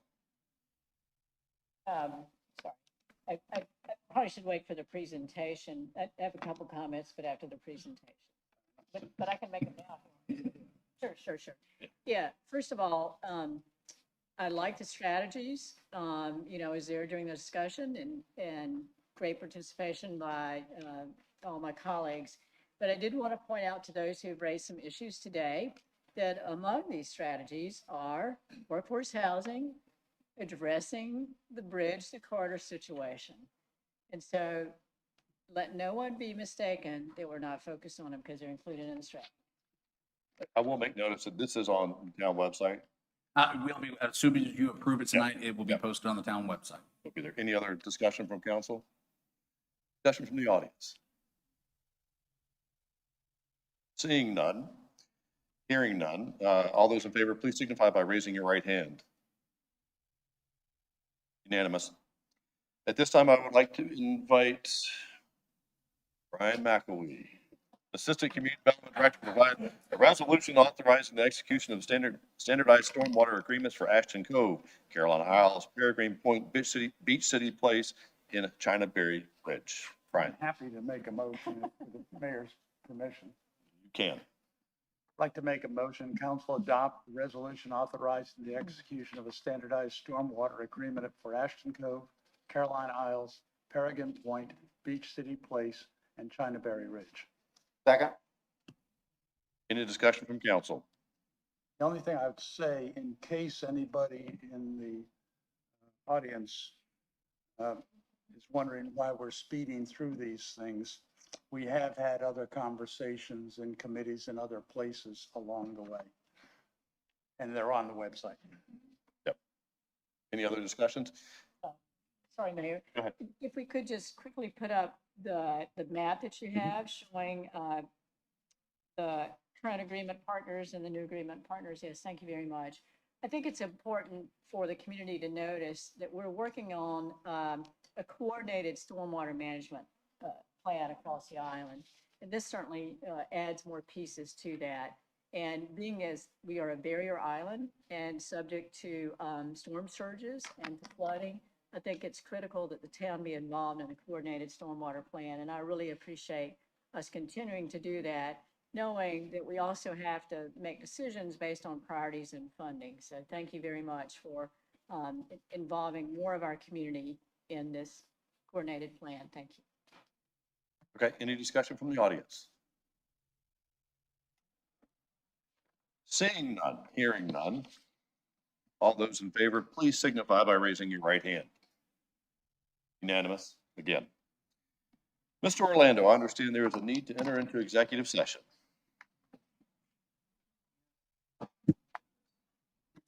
There we go. Yes, sir. As shown on our agenda, executive session items 13A, B, C, D, and E. I'd like to move council enter into executive session for the reasons cited by the town manager. Second, all those in favor, please raise your right hand. Unanimous. Oh, absolutely.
Your right hand. Okay, now can I say something? Yes, you can. Any actions out of executive committee?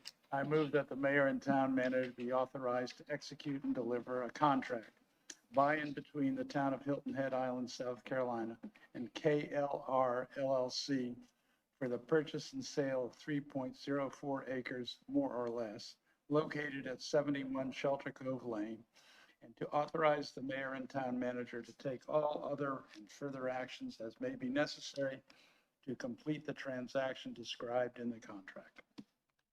Any discussion from council? Need a second. Oh, having a second. Second. Okay, Patsy. Any discussion from council? Any discussion from the audience? Hearing and seeing none, all those in favor, please signify by raising your right hand. Unanimous. Motion to adjourn.